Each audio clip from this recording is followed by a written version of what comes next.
themselves real quick and just say it?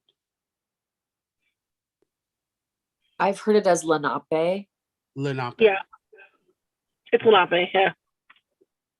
All right, perfect.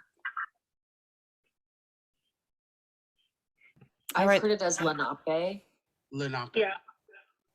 It's Okay. Lenape, yeah.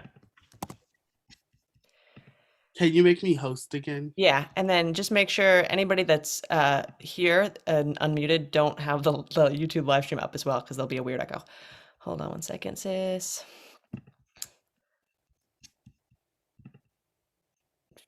There you go. And then can you make me a co-host? Peaceful transfer of power here. All right, I'm gonna turn off the ability to unmute folks as the larger group is coming in. And also, as the speakers, I want you all to like make sure, and this is more so specifically to the disenfranchised bodies who are speaking, like, don't feel that you have to play in any games of respectability politics. Don't feel like this. Literally, come as you are and say whatever's on your heart and whatever the fuck you feel. With ramifications, don't get disrespectful, but just say what is on your heart and what's going on. Okay, let me get the YouTube link.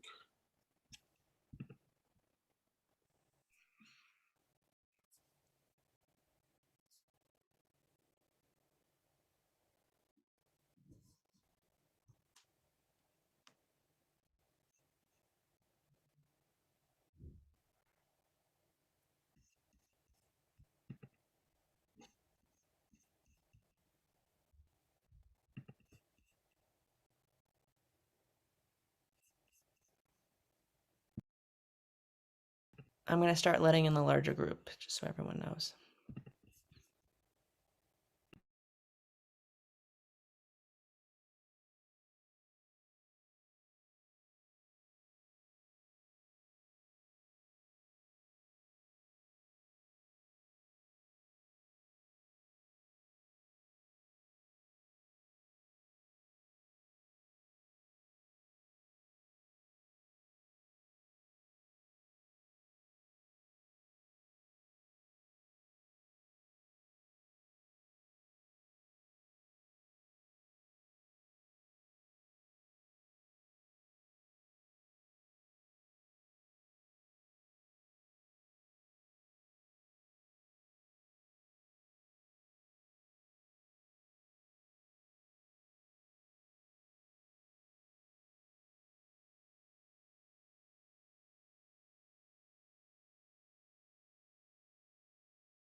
Okay, I'm just gonna wait for everybody to get in before I start speaking.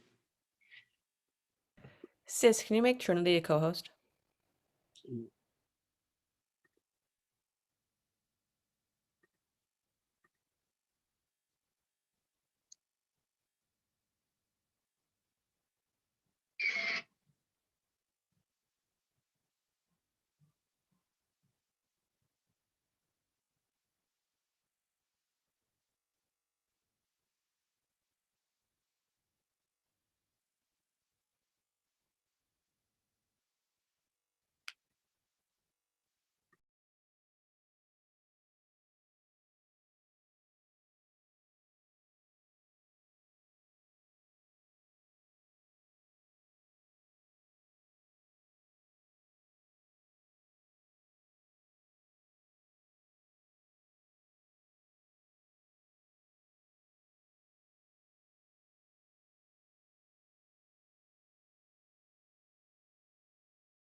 Okay, and we'll probably start around 8:05. I just want to make sure everybody has the opportunity and ability to get in.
You probably don't hear audio. Nobody's speaking yet. We will get started in just a few minutes. So if you can hear this, your audio works fine.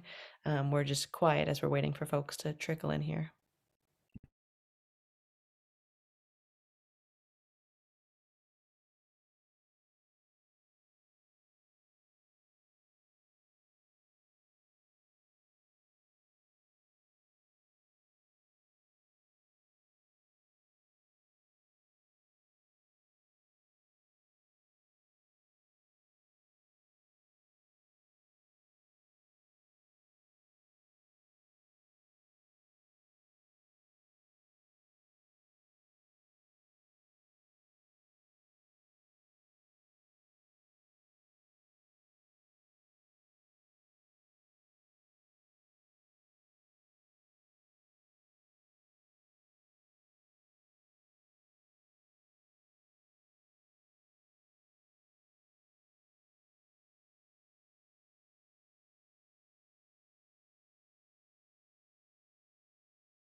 All right. I'm going to go ahead and try to get started. I know a lot of people are still coming in. Um, I just already am seeing that there might be an issue in the chat. And please let's not get crazy in the chat. We might have to kick some folks out if it does. Um, so we just literally just now found out that we weren't able to lock in a ASL interpreter for the night. So sorry. We did try to make it happen. If there's anyone who knows of one that wants to get paid and could help out, you can email Zach. Zach, if you could put your email in the chat, that would be fantastic. Um, just to get us clear on that, let me turn my video on. Hi, everybody. My name is Sis. I'm an actress, activist, and sister to the people. That's what I refer to myself as, but you all can just call me a bad bitch. I'm so excited that you all are here tonight. I'm so excited that we're able to do this.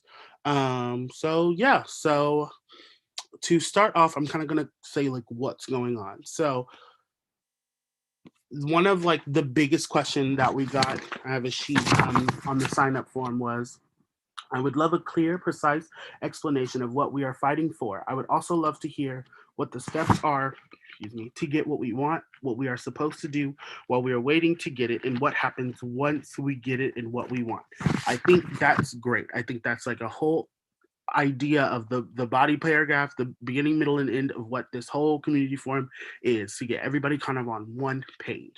So I'm going to answer the first question, which is, I would love a clear, precise explanation of what we are fighting for. Okay, so what we are fighting for are true and equitable practices in the professional theater industry. So essentially, the a lot of disenfranchised people who enter this industry are not being treated the way they should, or not being treated the way that our franchise bodies, and majority of the time cis white able-bodied family are being treated in this industry, and we're fighting for equal rights. That's essentially tale as old as time. So if that's not clear, I can't say that anymore. I really can't. Please ask a friend. I've said it too many times. And then that's my explanation of what's going on, but there might be some other people who might feel a little differently or have something to add to that, and we have speakers to do that. So if they feel the need to, add to that, they can. And that's where we'll go from. First off, I want to say, if you are here and you're like, I think I might actually have something to say to the community, I think Zach did put his, yes, Zach put his email in the chat. You can email him and say, hey, I would love to speak, and tell him what you want to speak about, and say your Zoom name, and we will get you on the list for the speakers, and we'll keep it pushing there. What else do I have to say? Yeah. So that's my why. So what this is, I was like, I feel like we're not all on the same page as far as everybody knowing what's going on, as far as everybody knowing how the community should move forward in terms of Broadway. And I'm trying to utilize my platform and utilize this great big thing called social media, and this thing that we've created and cultivated throughout this time of quarantine and the pandemic, of being able to talk to a bunch of people at once and communicate to your community at once. So I was like, why don't we figure out a way to all come together and sit down and get on one page in one accord about Broadway and what's going on with Baby Girl. So because I want to utilize social media as a tool, please talk about this on Twitter. Please live tweet this. Please use the hashtag Broadway Community Forum, so that we can keep everybody informed. All the people who didn't hear about this, the people that don't know what's going on, so everybody can kind of get on one page of what's going on. Not trying to use Twitter as like a let's viral tweet. No, I just want everybody to be on the same page in case people don't know what's going on, because there's always going to be someone that doesn't know what's going on, and I don't want to leave anybody behind. All right. Well, I think that's what I have to say about the Broadway Community Forum.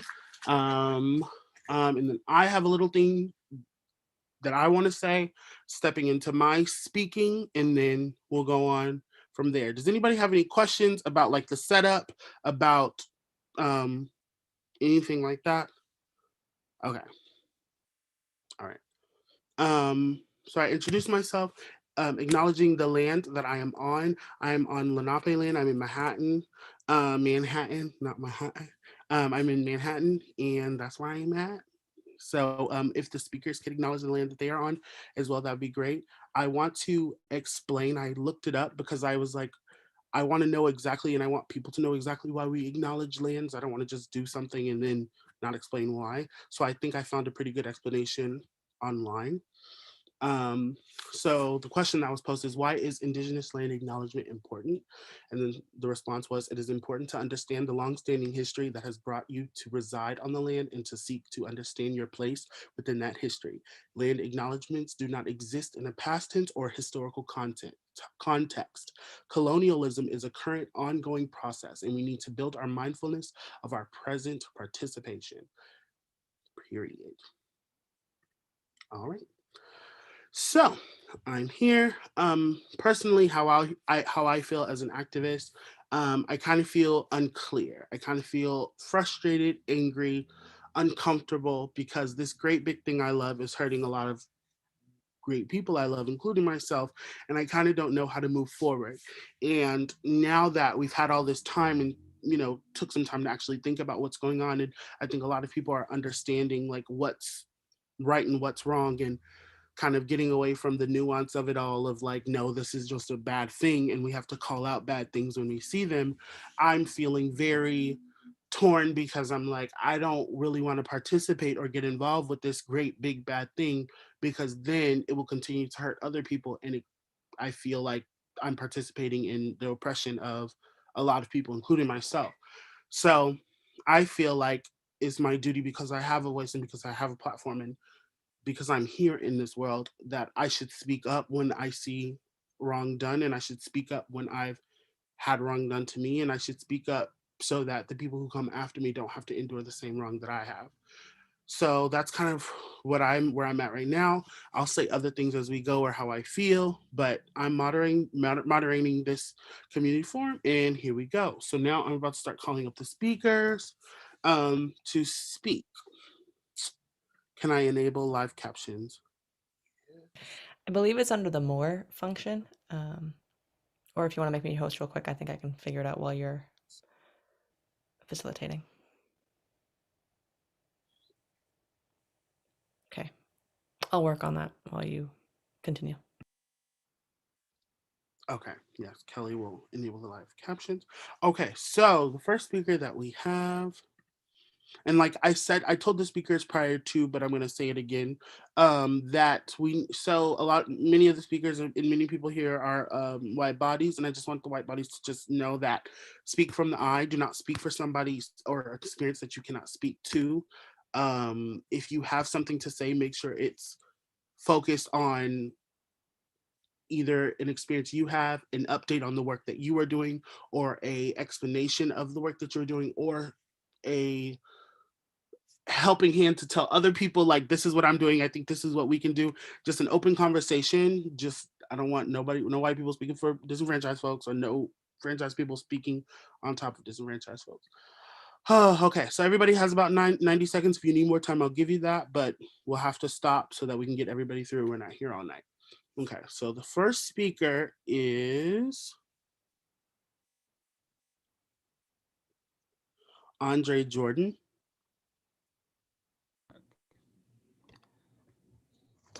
Hi, thank you. Thank you, sis. Thank you. Hi, everyone. My name is Andre Jordan. My pronouns are he, him, she, her. I'm on the island of Manhattan. Is that Lenape land? I think that's right? Okay, I think that's right.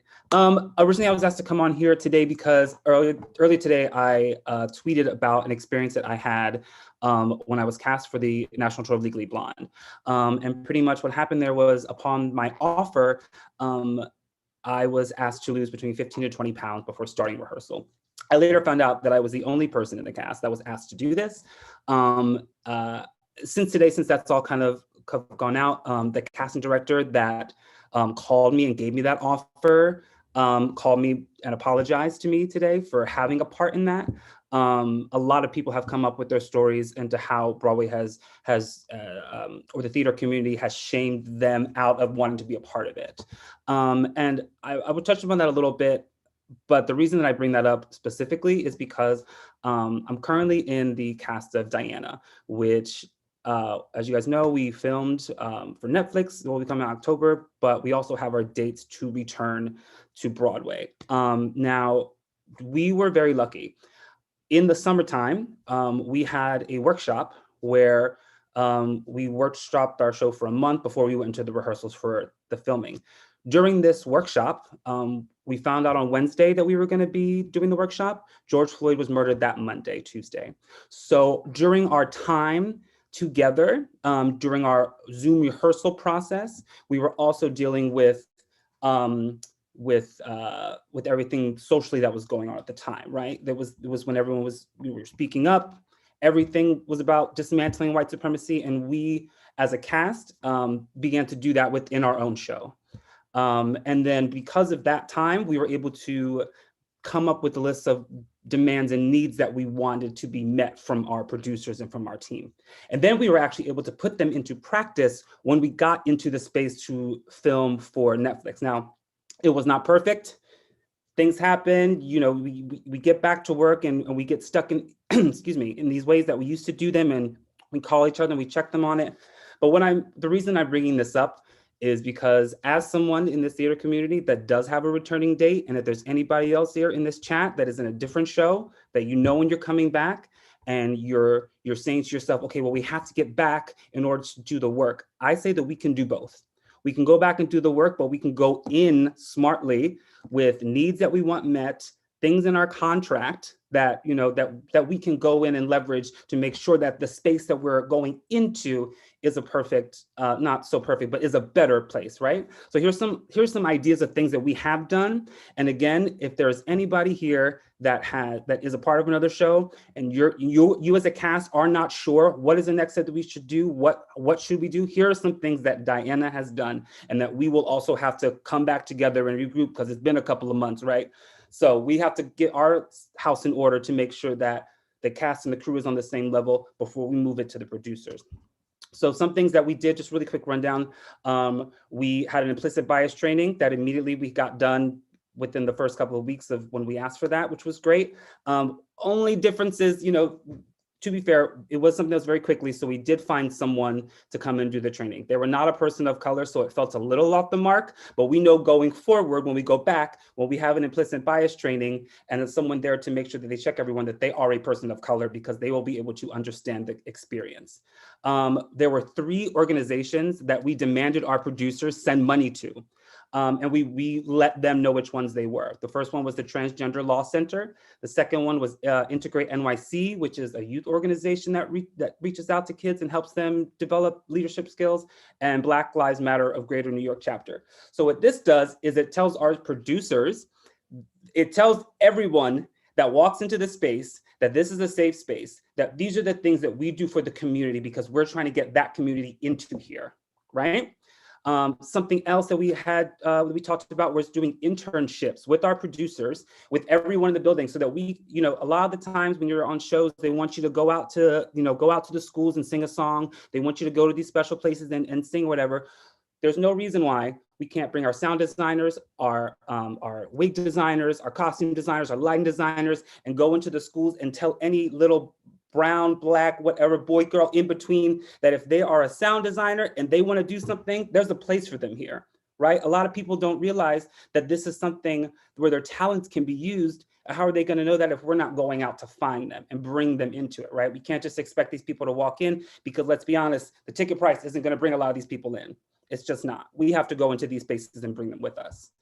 And I think the last thing that I'll say to this, and because it goes into my tweet, we specifically asked that the language surrounding our bodies upon return in regards to our costumes would be noted. Let's repeat that.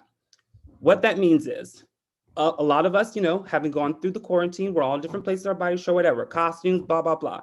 What that means is that upon going into this agreement, that should my costume need to be altered, should anything have to happen, there is to be nothing said about it. It's to be fixed and it's to be done. And hopefully we can get to a place where we don't have to say, hey, don't talk about my body while you're getting me fitted. But if that is what it takes to get there, it has to be that kind of specific, right? It has to be, you know, this is not okay, this is all right. So all of that right now is also going to go, we're moving into the next phases of us for our cast. So now we're talking with our Diana group, and we're going to have to get our stuff together before we go and talk to our agents about how we're going to approach these contracts, right? So from my end, yes, I'm excited about getting back to work. It'd be great to get a cute little paycheck again, and I need the health insurance weeks. However, I can get those anywhere, and the things will start opening up, and jobs will come and go. But for this specific time and this place, we have got to make sure that we are going in to the safest environment possible for every single person that walks into that space. And that's from the patrons, that's from the front of house, back of house, everyone needs to feel safe and included. And that's the last I'm gonna say. Thank you so much, sis. I love you to pieces. All right, I'll peace out. Bye, everybody.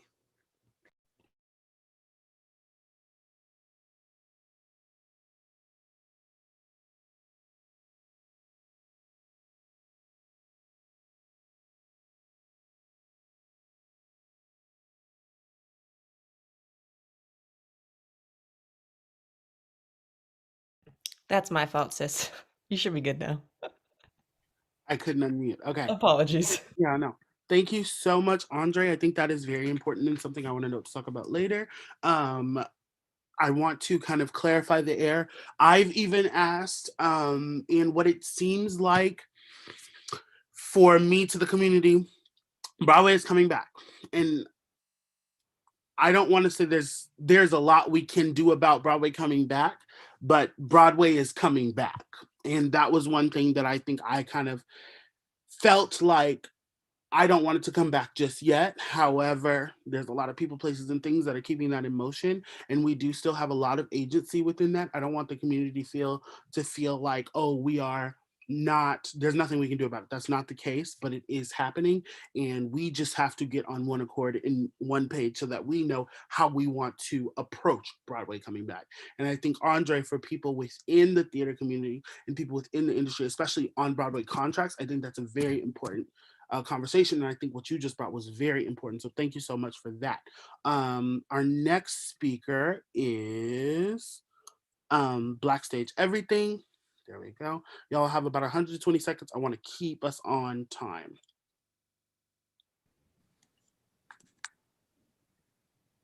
Hi, thanks so much for this platform.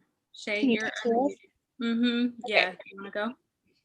No, you can go first. You can introduce yourself. Hi, so my name is Camilla Cooper. I'm one of the co-founders of Black Stage Everything.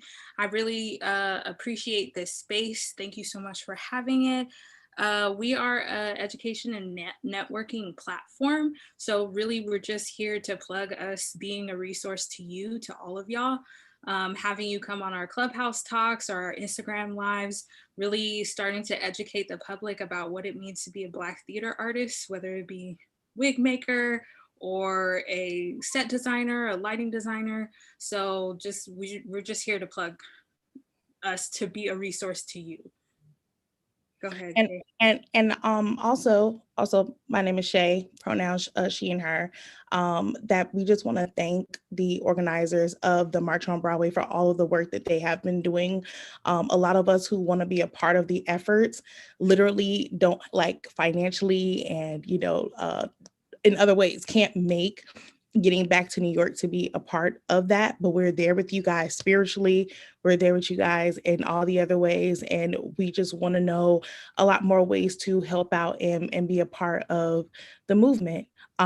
We also would love for some of the organizers to come on our platform and talk about the work that they're doing.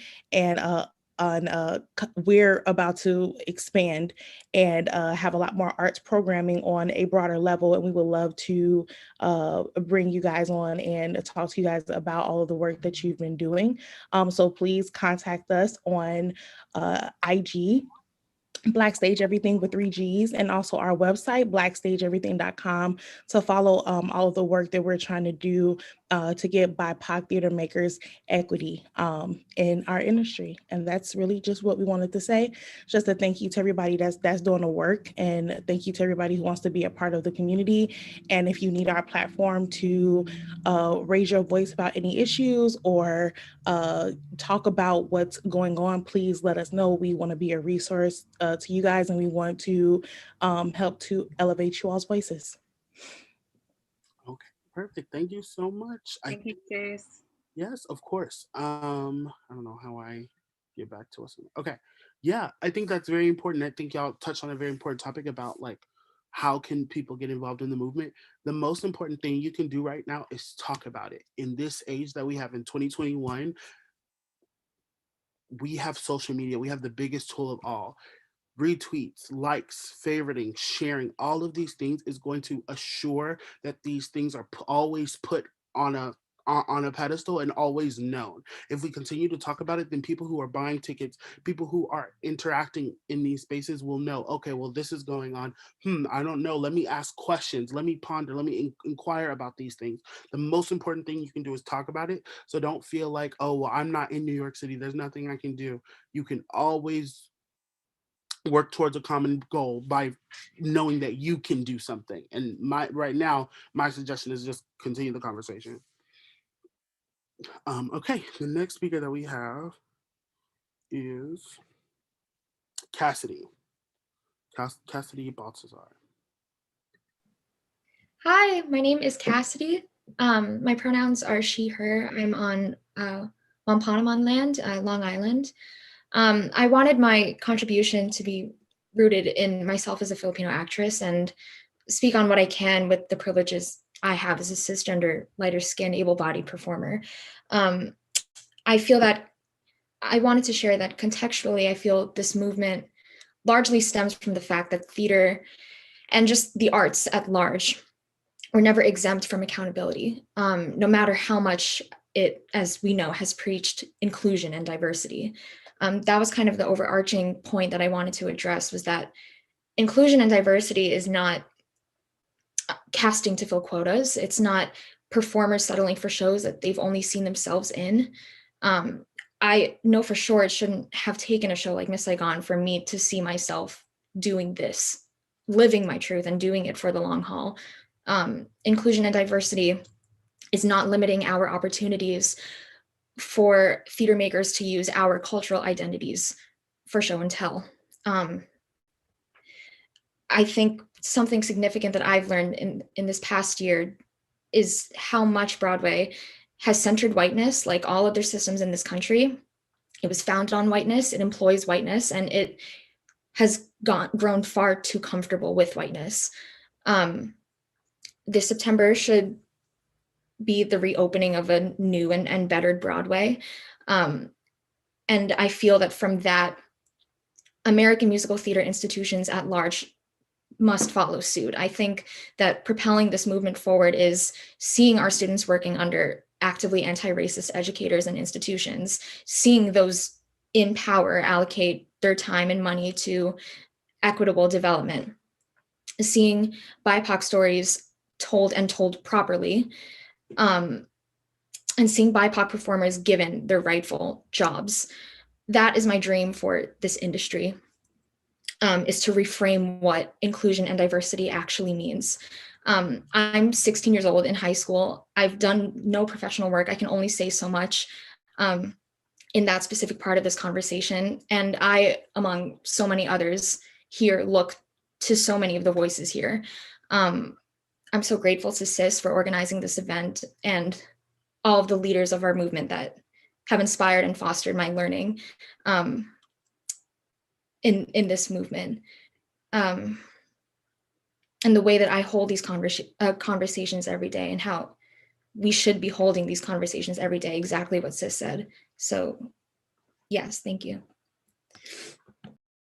Of course, of course, of course. And just my message to all, I think that we have to realize that this fight is so much bigger than us, and that we are doing it for so many people who are in high school and are in musical theater programs and are, younger. Like, the reason that I'm here is because all of these people that came before me and got me here. So I think, a lot of people always talk about how, like, platforms are hard, and, you didn't ask for this and things like that, but that's just a part of the job. I think, like, Eden Espinosa did not know that I was watching her performance in Rent over and over again. You know what I mean? I think that we have to remember that always and realize who we're doing it for.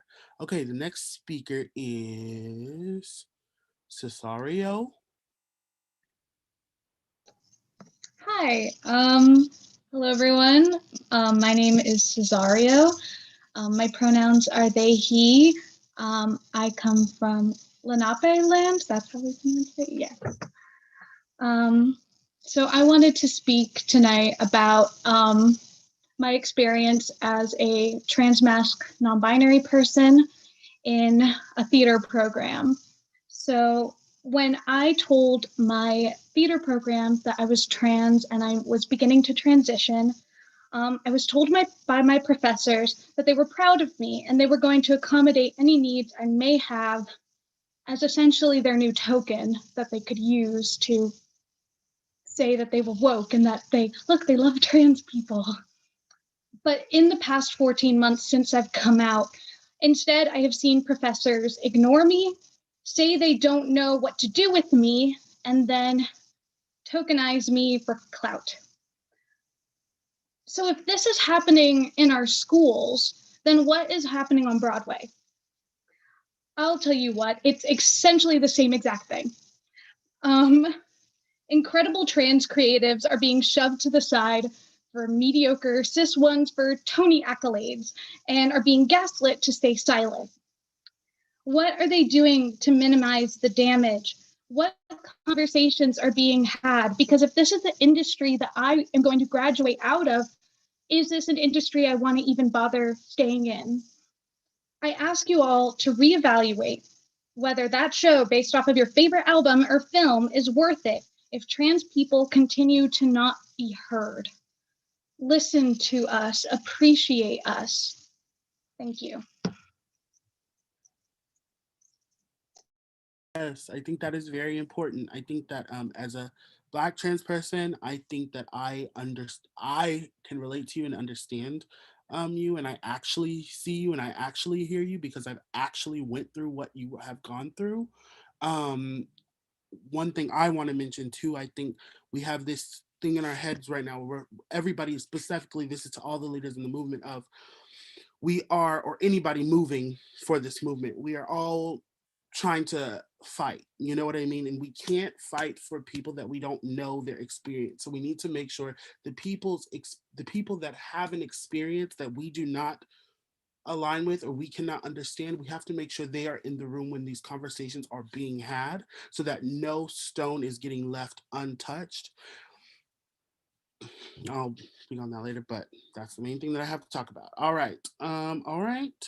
The next speaker that I have is Christopher. Good evening, everybody. I hope everyone's having a beautiful and blessed evening. Thank you so much for providing this space, sis, and everybody that helped organize it. My name is Christopher, pronouns he, him. I'm in Manhattan in Lenape land. I'm only going to speak for myself, but regarding the March on Broadway and kind of what it made me feel coming out of that. Something that I really, really, really stress to myself quite a lot is now that everyone has the veil pulled back from over them. My job as a white body, as a white artist, now wanting to be an advocate and ally for everything that is happening, I need to check my input and my association. And so if I as a human being on this planet, I determine with my time, energy, bandwidth, and my dollars what I deem worthy of success in this life. And so, things that I've started to implement now is like getting personally, no one else has to do this, but personally, I'm starting to get rid of things in my monthly budget I know I don't need and using those dollars to donate to this cause, to their personal Venmos, because they don't do this for free. People need our help. All of these organizations, they need help. They need financial help. They need your time, and they need your awareness. And personally, for myself, I needed to want to get around these leaders, right? This is a huge mindset shift. We're shifting the foundation and the mindset that Broadway has had up to this point. For myself, your input, what you feed your mind and your body on a daily basis. Your input equals your mindset, equals your character, equals your thoughts and your actions, equals an outcome, equals change, which is what we are all striving for here. And again, as a white body, where the problem lies, myself, I have to take responsibility and be accountable for myself. And so that's what I'm doing. I don't see this for myself. I don't see this as sacrificing this, that, and the other. Am I going to get blessed, listed, whatever? This is not a sacrifice. This is a trade-up. A sacrifice would be something that where the end result is equal to or less than the results you want. This is a trade-up. This is absolutely a trade-up. And utilize your skill set. Utilize anything you possibly have. That's all I got. But thank you so much for providing this space. Thank you, Christopher. Okay, up next we have Eden.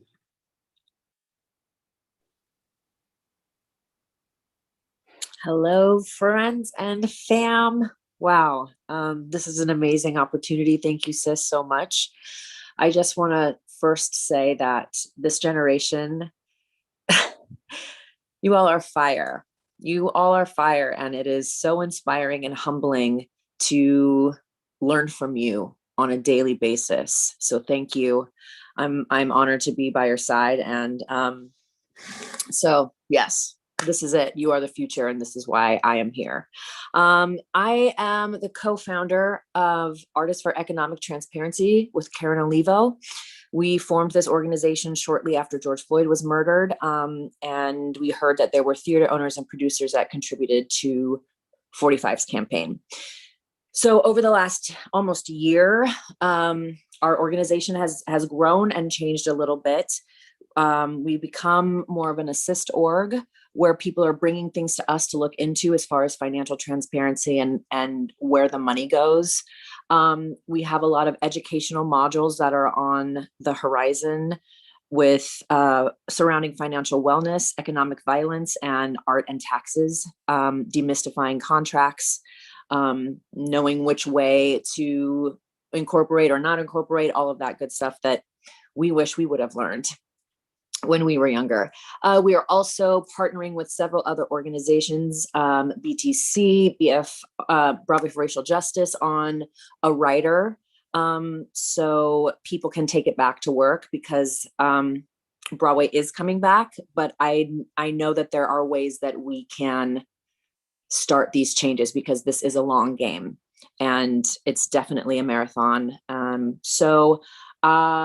I'm going to let Brandon Michael Ney speak more about the writer, but that's all I want to say. And there is hope. There are baby steps being made, and I am in it with you all for the long haul. So thank you, sis.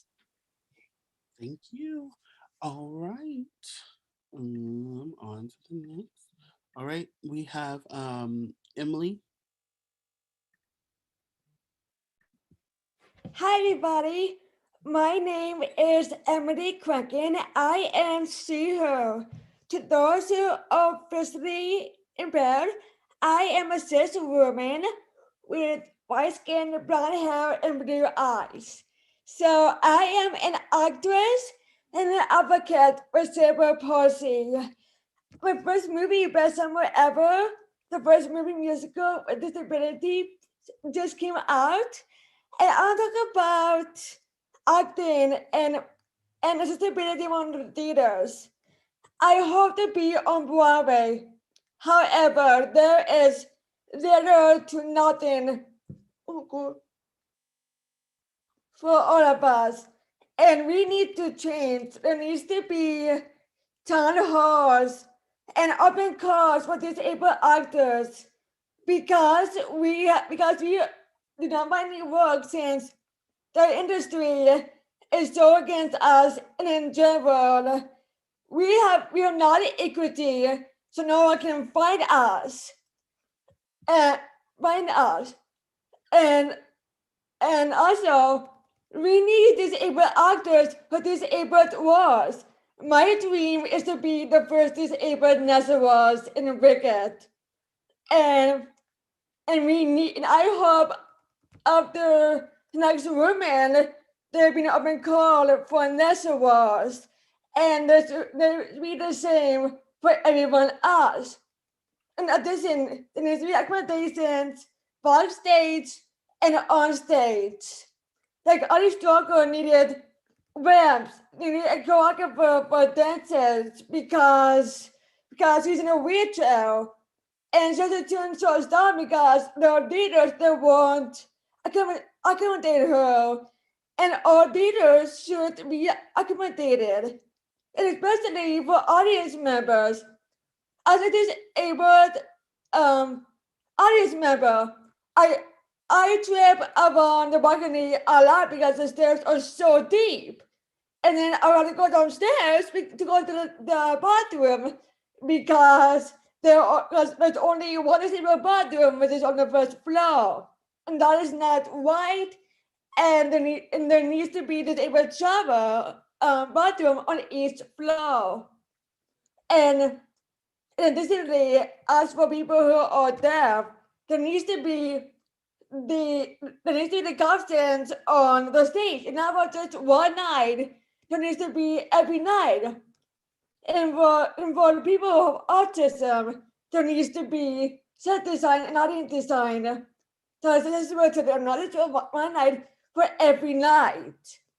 And when I started this show of horrors 2 years ago in the off-Broadway theater, it was inappropriate. I had to go upstairs.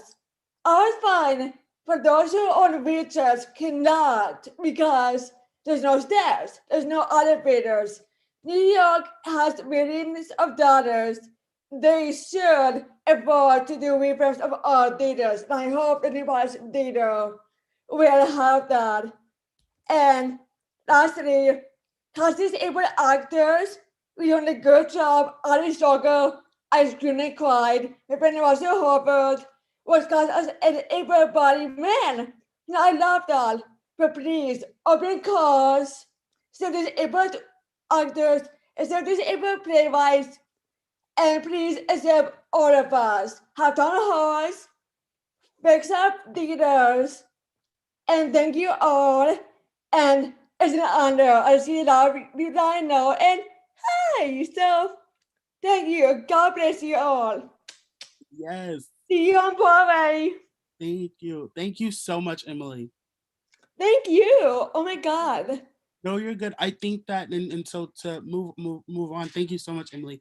But I think that these are more of the conversations that needed to be had, like conversations and asks and questions and accountability had from people who are navigating life with the being disenfranchised, and navigating life, who people are disabled, people who are actually trans, people who are dealing with being neurodivergent, like people who are actually dealing with these things, not people speaking for these people. So thank you so much, Emily, and I will do my best with whatever conversation or whatever rooms I have. I can bring people like you and bring people in so that you all can speak for yourselves, and so that we can get the ask that we are asking for.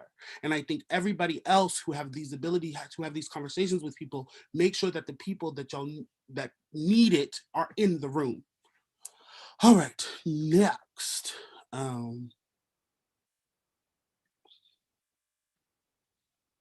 Okay, Gio. And we are getting, we have about 10 minutes left on this section, so please keep it concise. Is Gio not here? Oh yeah, I'm here. Sorry. Okay. Sorry. Hi. Thank you so much for organizing this, Sis, and everybody who's been organizing this. Thank you so much. My name is Gio. I was a member of the CATS tour. I've been investigating this for over a year with this, just fighting for financial transparency. And I know we have so many advocates on here as well. It's just some of the work that I've been doing and been fighting for. It's so much bigger than CATS. It's these seated contracts, the touring contracts, learning more about this industry and how it's so, in a way, monopolized. And it's something that we need to address as well. I'm part of this seated committee as well, so I'm going to do my best to bring us some touring contracts that actually work, especially with CATS as well. Fighting for the transparency there and just to get to the bottom of it, because it truly affects, I believe, all of us. So that's all I want to say. Thank you so much. Thank you, Jill. Thank you for keeping it cute and concise. All right, on to the next. Madison. Hi, my name is Madison Moore, pronouns she, they. I'm Zooming from Muncie Lenape land, colonial known as Manhattan. I'm a musical theater major at Marymount Manhattan College, and I'm here to speak on neurodivergency, specifically from my experience of being autistic in theater. For years, in and outside of theater, I and many of my autistic peers have had to mask. For those that don't know, masking is when autistic people deliberately try to hide their autistic traits and mimic neurotypical traits in social situations. And it's exhausting. It often leads to eventual meltdowns that seemingly come out of nowhere. I was unfortunate enough to have a meltdown in a rehearsal that led to one of my parts in a song getting cut at the getting taken away and given to someone else at the next rehearsal. And this was in a youth production. Masking is exhausting, and I'm done with it because autistic people and all neurodivergent people. I know there's a similar issue for those with ADHD, and I know it has to be even worse for those with psychotic disorders. We should not have to hide our true selves to be cast and be accepted in this industry. We shouldn't have to work twice as hard as our neurotypical peers to even be considered for the same roles. I have never once been accommodated in a show I've worked on, and if it's this bad for me, a white person, it has to be unimaginable for physically disabled neurodivergent people, for neurodivergent people of color, for Black neurodivergent people. We must have accommodations. Finally and quickly, I'd like to address how many prominent members of the Broadway community have publicly supported the organization Autism Speaks. If you care about us at all, you will cease your support for them immediately. They are a hate group, they are eugenicists, they are dedicated to finding a cure for us when what we need is acceptance. Please listen to us. I don't exactly know what I'm doing yet, but I have ideas for promoting neurodivergent people in theater, and if you're neurodivergent and in theater, in some way, please feel free to DM me on my Twitter or Instagram to share ideas. My handles are the same on both. I'll put them in the chat. Thank you for listening. Thank you so much, Madison. Thank you, thank you, thank you. One thing I want to say, so at the end of every Broadway show that I've seen, I know there's two organizations, Broadway Cares and Equity Fights AIDS, and there's another one, but I know they do the Red Buckets, and Broadway Cares, Equity Fights AIDS is a big thing that raises a lot of money. I want to pose a public question of, is there a way that we can get either more options, more buckets, or if Broadway, because I know Broadway Cares it was Broadway Cares and then it was Equity Fights AIDS. It was two different things and they teamed up. Is there any way we can get more collaborations in theater so that we can separate that money and divide that money at the end of these shows that we are paying for, that my Black trans dollars are going to more organizations in the community that actually are benefit, multiple groups of people that are going through different things. I really believe that we need to evolve in that way. If anyone is here, could have that conversation with me and we can kind of provide a type of coalition of a group to have that conversation, or add that to the list of things that we are already trying to talk about, so that we're not divisive. I think that would be a great thing. Somebody help me remember that, because I think that's an important thing. All right, period. On to the next. Oh my gosh, I do not want to mispronounce this name. Oladoyin. Oladoyin. Oladoyan. Oladoyin. Sure. Okay.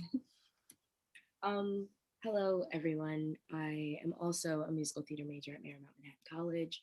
I'm a double major in politics and human rights, and also a youth activist here on Lenape land, New York, Manhattan. I'm here to speak for the BIPOC students at my school, and also to include, like Cassidy and Madison have said, students in this conversation, because many of us have been staying silent.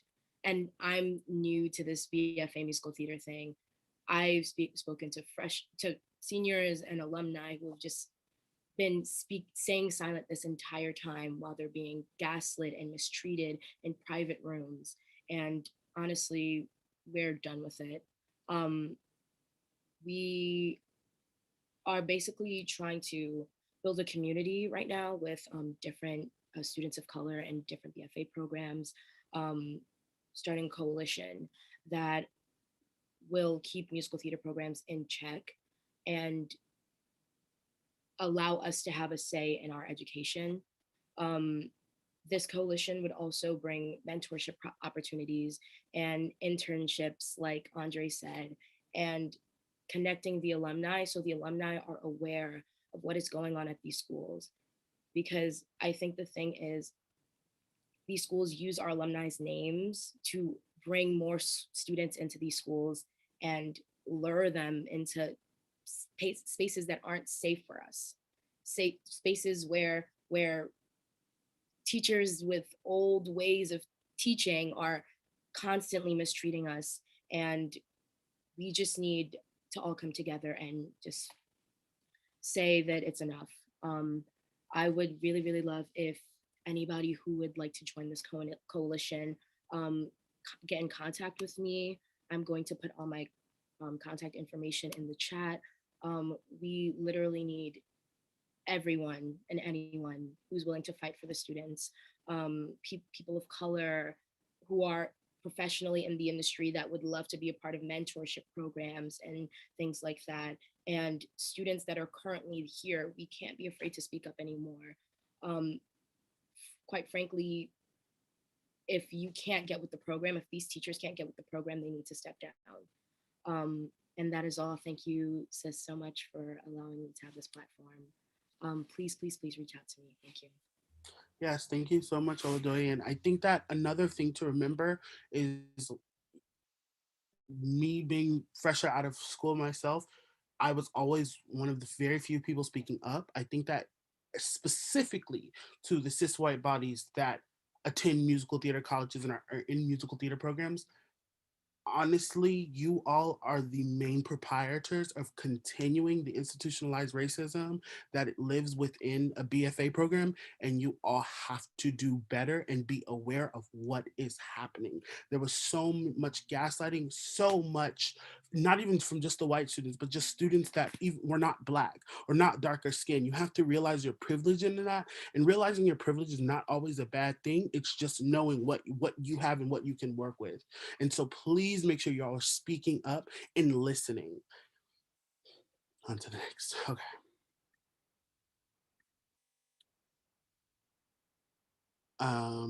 Patrick.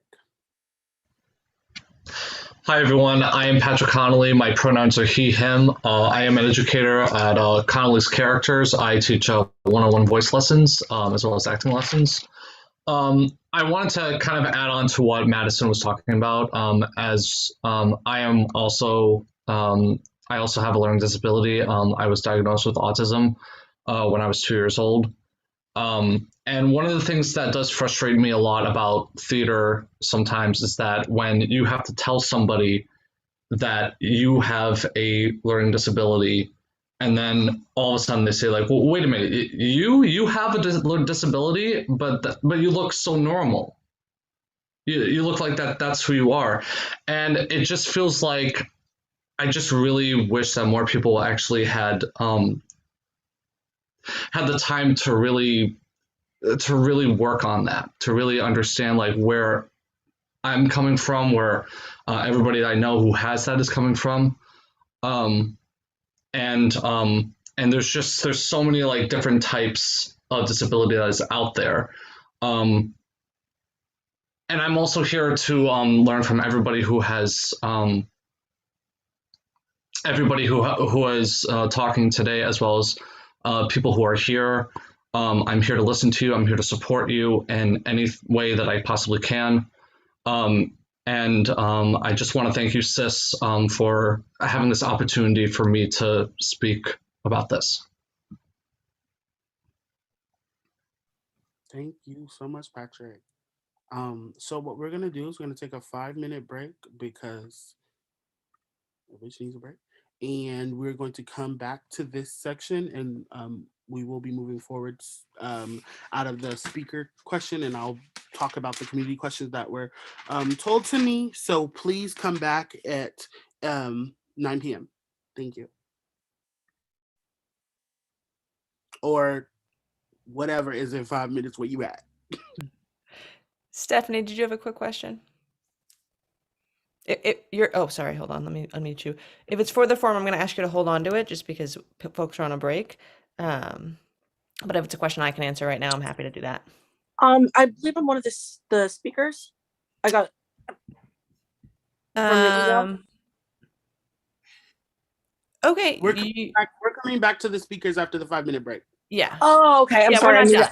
Yep. Oh, okay. I'm sorry. I misheard my. No worries. No worries. You're good. Sorry. That's okay. All right. Let me mute myself.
Okay, we are back from our 5 minute break. We are back. We are back. We are back. Okay, so I'm gonna give about 15 to 20 minutes to the rest of the speakers. Why y'all wait to the last minute to ask to speak? Kenny, y'all messing up my schedule, but your voice matters, and so I'm gonna make sure you are heard. So 60 seconds, y'all. 60 seconds. Um, if you don't say everything you want to say, tag me on Instagram and I'll repost. And we'll make sure you're heard. But 60 seconds. All right, who is next on the clock? Um, is it? It's not Patrick. It's Samara or Samara. Hello, hi, my name's Samara. My pronouns are she, her. I'm here to just talk about my experience as an assistant in the Broadway industry and just kind of make everyone aware of the things that the assistants go through. Just like assistants really have no protection. You are kind of required to be on at all hours, even though you're not paid for that. You know, your boss can text you at 1 a.m. and you're expected to respond back. And just also to bring, to talk about the mental health effects on it long term, because, you know, you're so used to just talking to just being on someone all the time. And then when that's gone, you still have so much lingering anxiety from the whole thing. So I just want to make people aware of like what assistants go through, because we are trained from the beginning.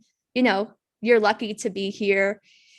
You have to work your way up, which it isn't right, because it is, you know, it's very borderline illegal the way a lot of assistants and everyone gets treated. So I don't want to go over my time limit, but thank you, sis, and everyone else for giving us this space to talk. Yes, and thank you for enduring what you have endured thus far. I want to remind everybody that you have one life to live, and please do not utilize it. Pain and suffering. You can get a job at Target.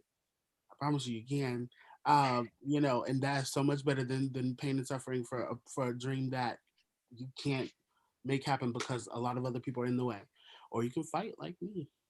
All right. Thank you. Of course. Okay, on to the next person.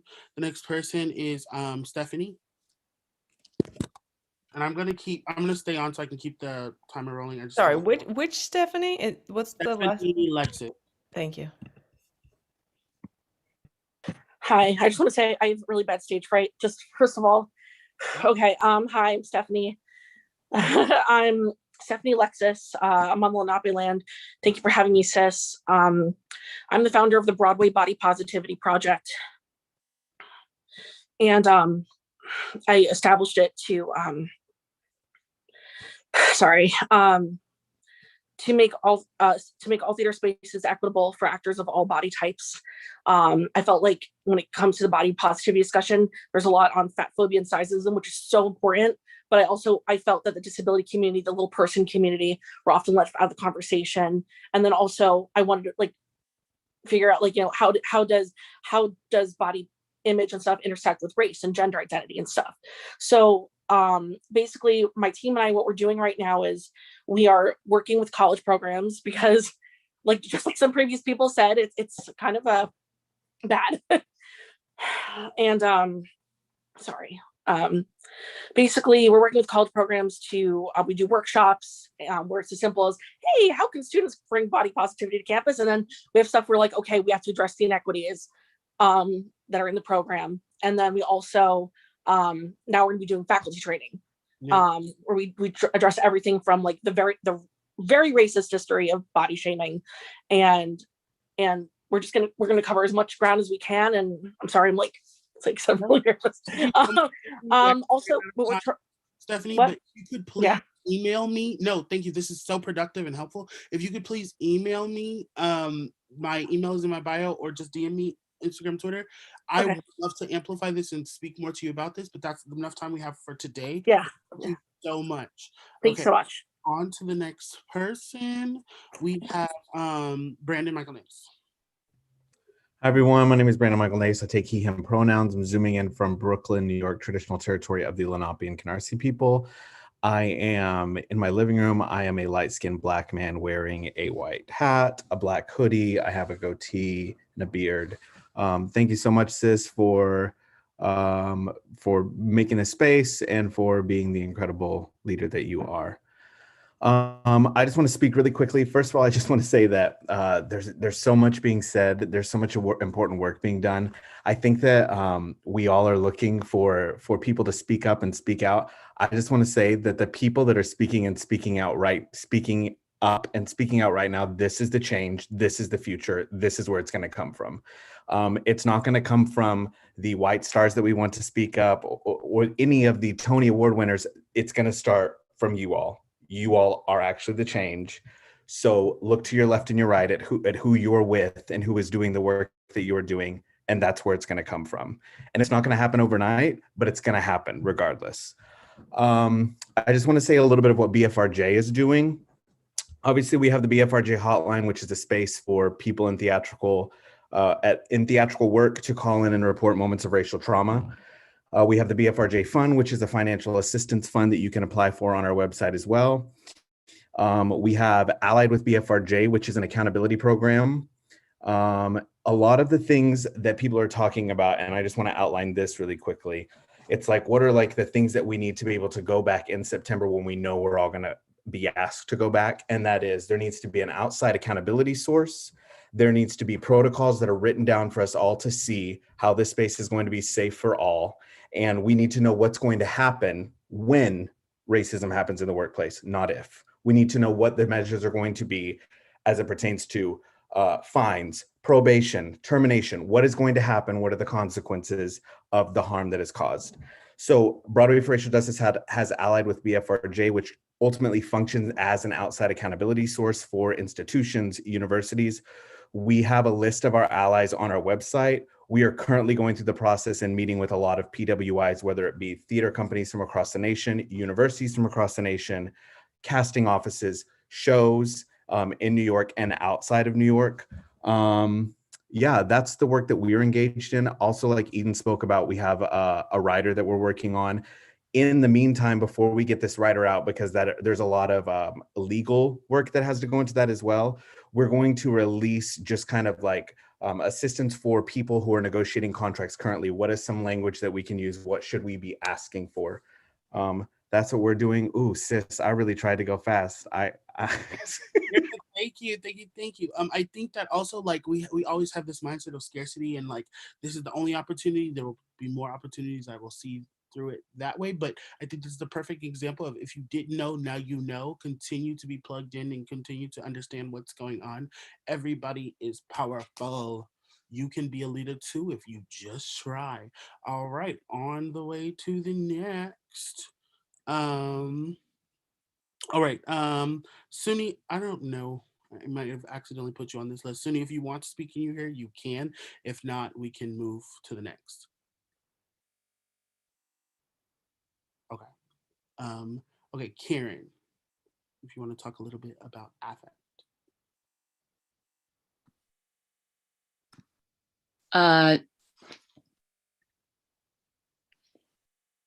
What's up, y'all? I just want to say a lot of what Brandon said about the rider is the thing that we're working on right now. But I would like to encourage all of you, especially those of you in college programs where you're experiencing issues, that coalition thing that I'm not really sure that I've just learned who you are and I've already followed you. I want to be of assistance as an educator. So please contact me any way that you can. I've worked in a couple of different organizations that have professors from a lot of these different PWIs. So let's get to it. Let's create some demands and let's take it to the actual professors. And I would love to help you with that. That's not really affect related, but kind of everything is affect related. Thank you. Please take back your industry. I'd love to see you all on stage at some point. Bye. Exactly what Karen just said is taking back our industry. This is ours. These are our dreams that we built. This is our dreams that we continue to fund. This is ours. We have to make sure it's ours. Okay, Sierra, you're next. Sierra B.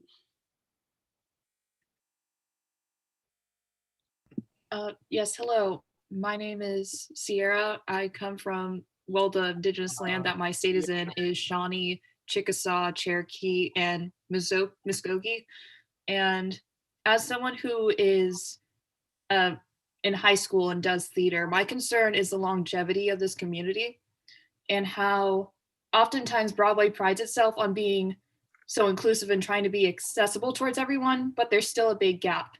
Like the high prices that a lot of people can't afford to go see the shows, the cast, crew, and other staff members not getting paid well and not being treated right, the lack of representation on all fronts, and corruption in general. And just as a whole, I feel like that needs to change. And I think along with like the current protests that are going on and with the current outreach of social media, what else could people do to get the message out? Great question. Great question that I have on here that we will talk about. Thank you so much, Sierra. The Sierra that I was calling on Sierra Nicole. So Sierra Nicole. Hi, y'all. Thank you. I am Sierra Nicole. I'm located in Lenape land. I'm a light-skinned Black girl with slicked back hair. I want to talk about how organizational restructure it can only be possible with the delineation from white dominant culture. So any type of organizational restructure requires openness and transparency, and that's why we're here today. So I'm very excited that we're here to do that and that we're all able to take our tools and our resources and put them together to create change for a better world. And I really, truly hope that we are all simply listening to each other. Organizers, please listen to each other.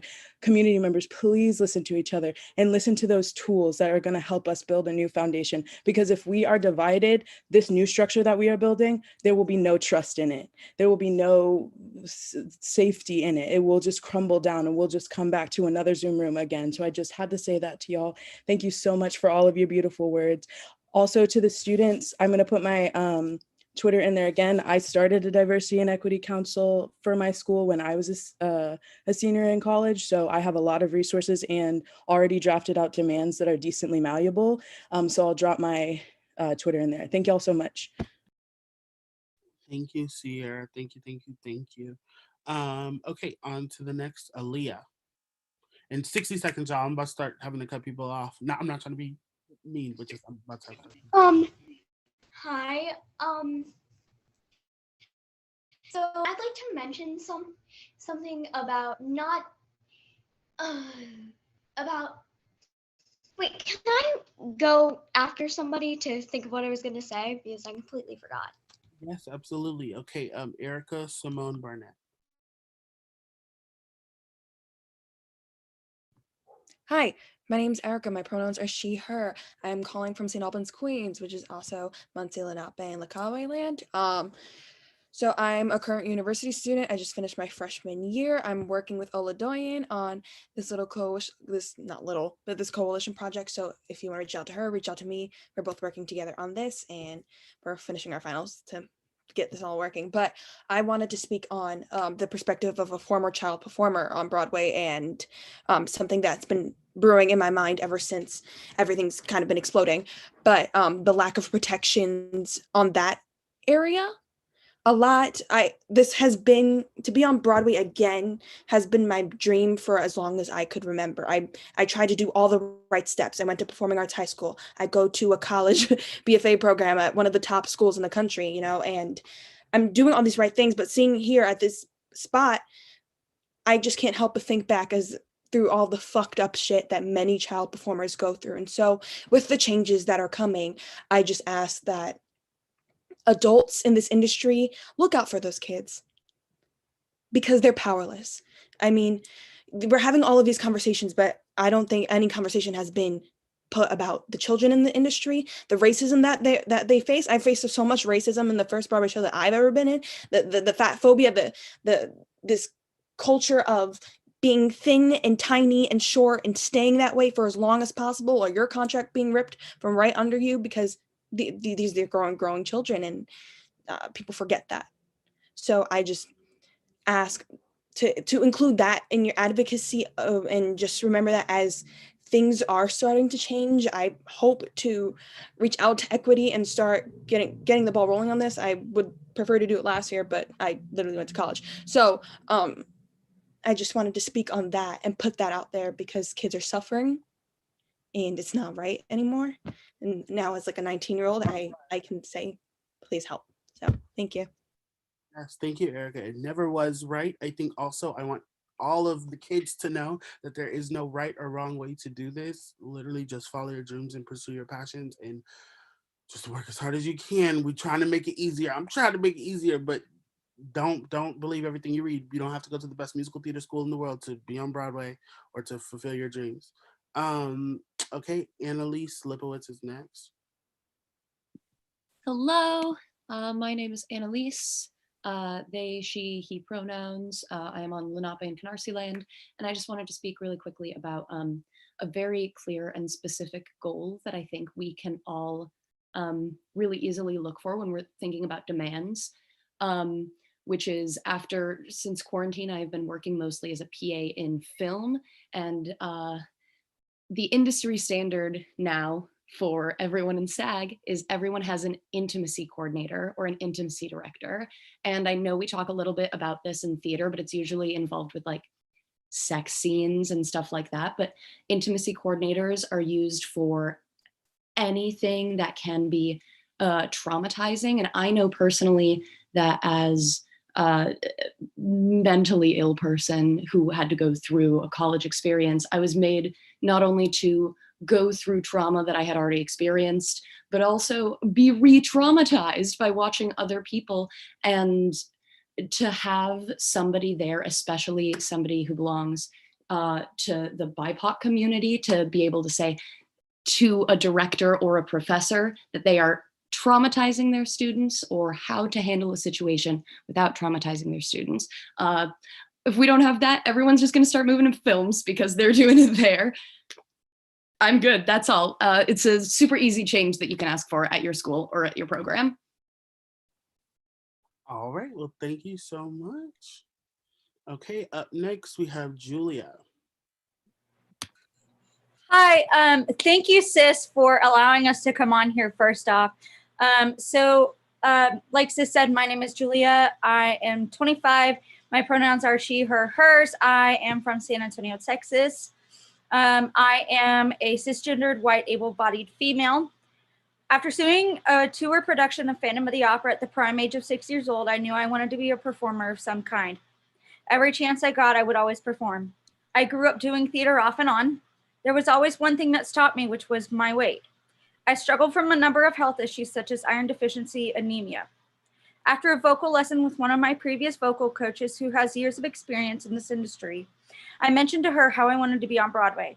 She told me that if I wanted to be on Broadway, that I needed to lose weight or else I would be cast as the frumpy elderly women roles or the Tracy Turnblad type characters. Just recently, I've been accepted to AMDA for the Musical Theater Conservatory Certificate Program at the New York campus.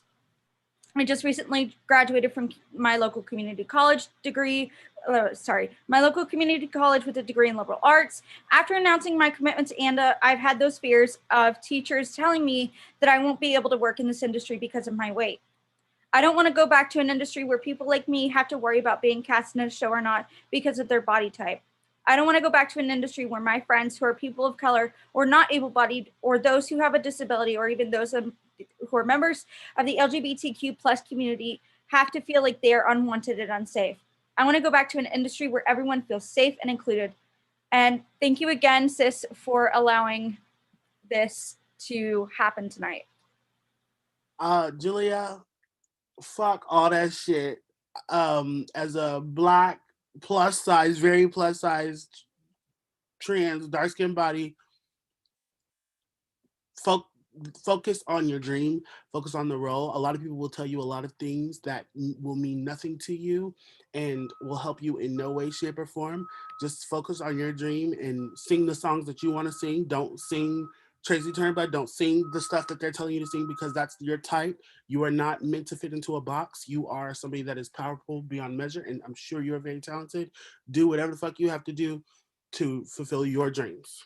Don't worry about the weight. Everybody gonna be big at some point. They gotta catch somebody. Next. Okay, thank you so much, Julie. I love you. Is Allison. Hi, my name is Allison. My pronouns are she, her. I'm calling in from Shawnee, Cherokee, Chickasaw, and Osage Land, Kentucky. And I would like to speak real quick about the predatory behavior in the industry as well as ableism. I think we should all have in our minds that grooming does happen in this industry. And I feel like a lot of people should look into some people, especially Broadway people who have done this in the past, and we should be able to look after victims. As someone who has been through grooming and harassment and assault, I turned 18 in March of this year. I do not feel comfortable with going into that industry. And also, as someone with a personality disorder and bipolar disorder, I do not feel comfortable going into an industry where someone would kick me out of a show for having a breakdown during a depressive or manic episode. That's not the industry we want. That is not the industry I want. I want an industry that is safe and protects me, a survivor, and someone who has to deal with this on a daily basis. Also, thank you, sis, so much for organizing this. Whew. This is my first time speaking out on this, so thank you all so much. Thank you so much. So yeah, that's my take. I love you all.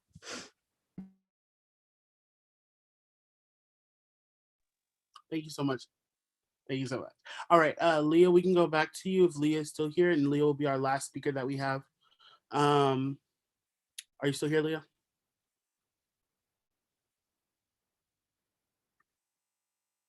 What's going on? Okay. All right. Well, I'm going to go ahead and move on then. All right. Thank you so much, everybody, for speaking tonight.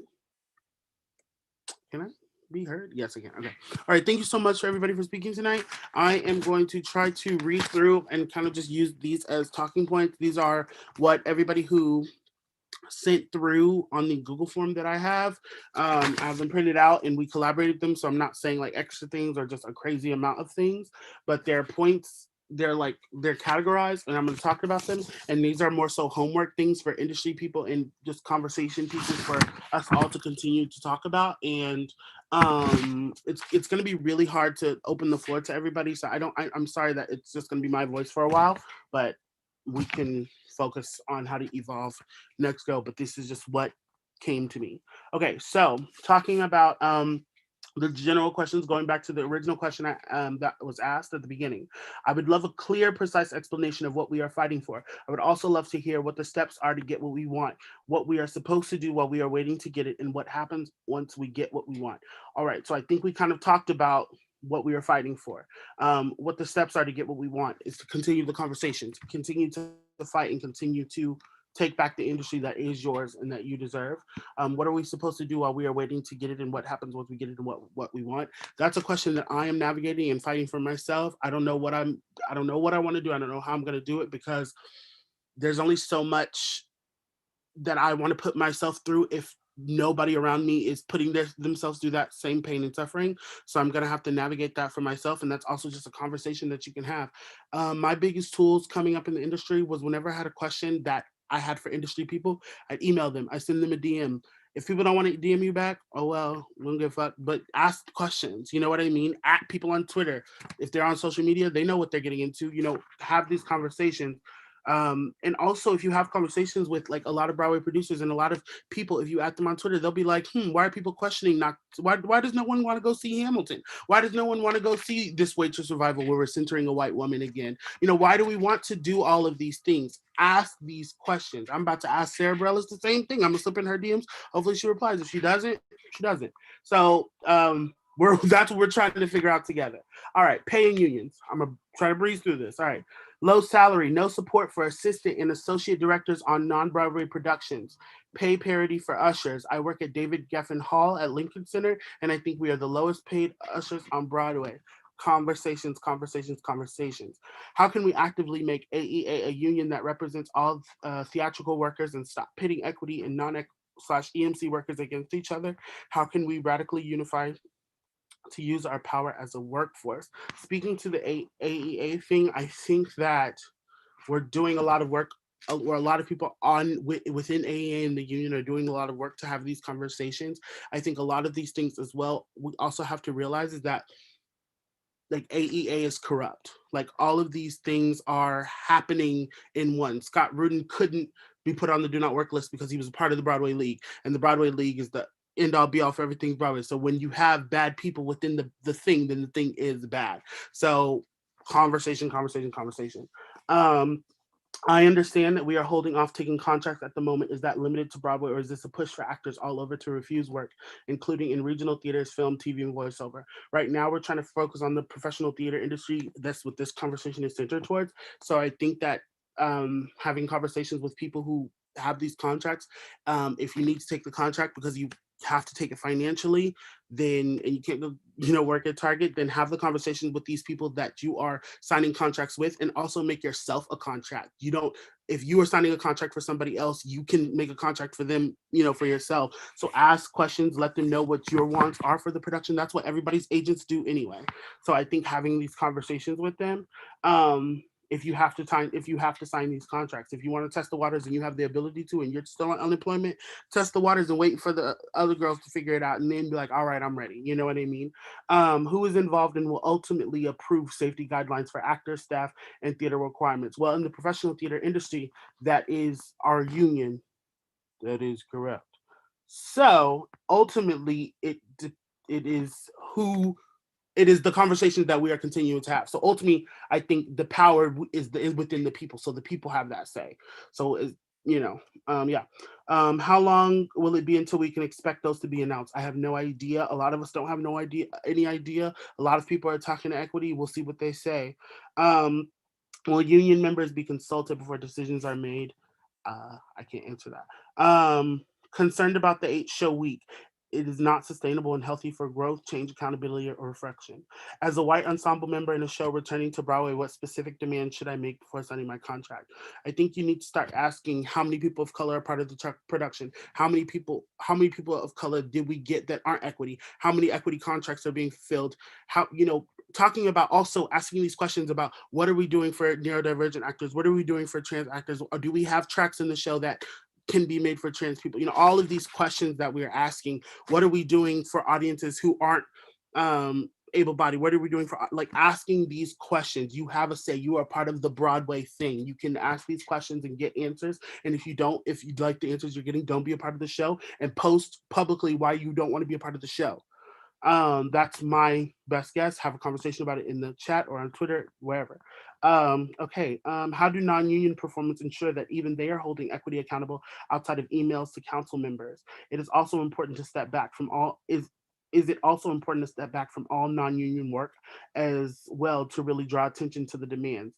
What helps drives the bus to the goal we want? Fighting for change. If we have to continue to talk about these things and continue to highlight this change. So it said, how do non-union performers ensure that even they are holding equity accountable? It is also important to step back from on non-union work. That's a decision that we have to make. Are there ways we can protect each other from blacklists and being fired when we speak up? Like, how do unions do in other industries? Here's the thing about, if you are blacklisted because you chose to speak up, do you really want to work for this company anyway and work for these people anyway? That's another thing you have to ask yourself. This idea of being blackballed and blacklisted or whatever, I don't give a fuck. If you don't want to work with me, I don't want to work with you. That's the mindset I'm at, and I think those are the questions you should be asking. What actions are theater? Oh, one thing I want to talk about in talking about blacklist, there have been a lot of times where I've worked in professional theater, and because I spoke up or because of an action I took while speaking up in the rehearsal process, a lot of the times the equity deputies, a lot of the times the white bodies, they pushed me out and cast me out so that the problem was magnetized. If you are a white body in these spaces, specifically with performers who are disenfranchised, not just Black, Indigenous, POC performers, but performers who are disenfranchised, this is their first show, this is their first gig, make sure you're tending to them in the way that they need it, in the way that you needed to your first time out, because a lot of the times those same people are going to be called problem childs and get treated a certain kind of way, and you can't give in to that. That's why supremacy at work. What actions are theater laborers willing to take to exert pressure on industry owners? One of the shortcomings of movements like We See You White American Theater is the absence of leverage. How are artists willing to exert leverage on those at the top? Okay, this I am going to answer as cis You can call me sis on Twitter, sis the activist. I'm not answering for nobody else. I'm not a part of anything else. All right, this is my best guess. If you want to give somebody leverage and get on somebody's neck, so example, for me, if somebody says to me, we don't support you, why would I go around and support it? If you don't support me, you're not listening to me, you're not hearing me, which oftentimes they're not, I'm not going to support you. That is where this level, for me, a boycott comes into play because I do not want to support something that doesn't support me. Why would I go see a show that doesn't have any Black people on stage, any Black people behind the curtains, any Black people doing these things, any trans people? Why would I do that? So that is what I say when I talk about strike, when I'm talking about these things. Stop paying money for some shit that is going to oppress you. That is what I have to say, sis, at me. All right, next, structural change. Assistance. I would love for everyone to stand with the current / former assistants and know about the abuse we've been through. I think that is an amazing thing. I would love to know more about what assistants specifically are out there, who to amplify, who to know, things like that. So I think if there was some type of coalition, I would suggest like for assistants to get together and things like that, and also start taking more people like Scott Rudin down. Like if you work for these people, be like, girl, did you work for them, or did you know what I mean, and talk about it. But I'm one person. That's my suggestion. I'm sorry that this is all of my POV. I'm just trying to read this and get through it. Okay, allies who talk the talk but don't walk the walk. Yes, a lot of people will say they're going to do something and then not do the other. You have to call those people out and have conversation. A lot of people are always like, oh, I'm scared of confrontation. You have to communicate if you want to change. If not, then you can't complain about it because you're continuing it.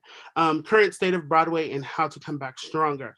As a designer, I feel like I've seen a lot of my peers stand up and speak truth into the world, but what actions are we prepared to do to show our solidarity? Exactly. That's a question that everybody in this movement has to ask themselves. I see people going back to work, which means contracts must have been signed. So what demands did they make? Were they fulfilled? I'm ready to reject my contract when it's offered for our show's reopening, but I'm terrified because it seems to me that I'm so easily replaceable as there will be someone without the same demand to take my place. If that happens across the board, or standing up and not taking a contract is a weak move. They'll just find someone else who will do the job without resistance, and they will find someone. It's maddening and scary. I understand completely, and I am hear you. I tried to do the Broadway boycott, and I did not have the numbers, so I was just gonna be cast out myself. And I'm not trying to be spared at the stake at the expense of everybody else walking all over me saying, "Let's do it for sis," because I want to have the same voice that I have now. I want to have it later, so I understand me speaking to that a disenfranchised person. The only thing to fear is fear itself. I would try to say get the numbers so that you're not the only one. And if you have the idea and the energy and the time, stand by it. Look, and also say why. I think a lot we've gotten into this mindset that we want to do things in private, but we can't do things in private anymore. We have to expose these motherfuckers for what and who they are. So I think if you say, I just stepped away from, let's say, a show on Broadway, and I stepped away because my needs for this were not met, period. That's all you can do. That's all you can do.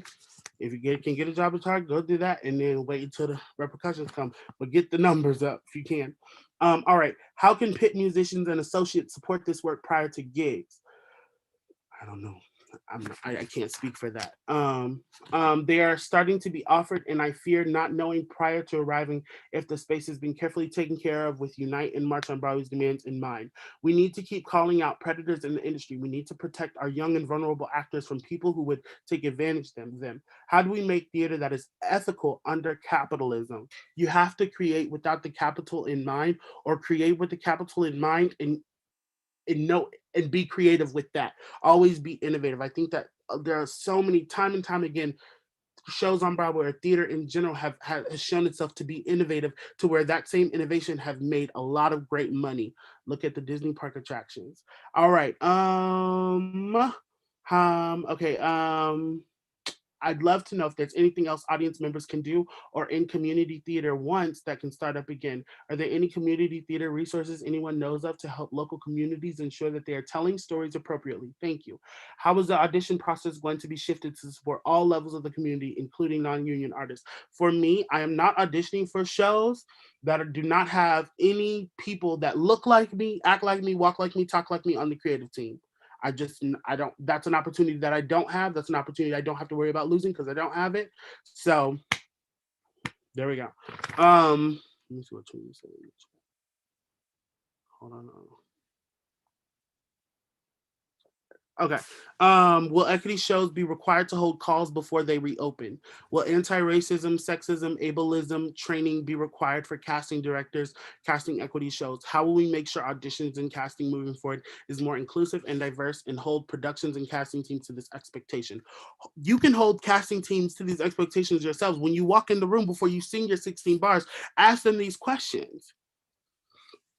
Educational, they feel very comfortable asking all the questions that they ask you. Ask them these questions.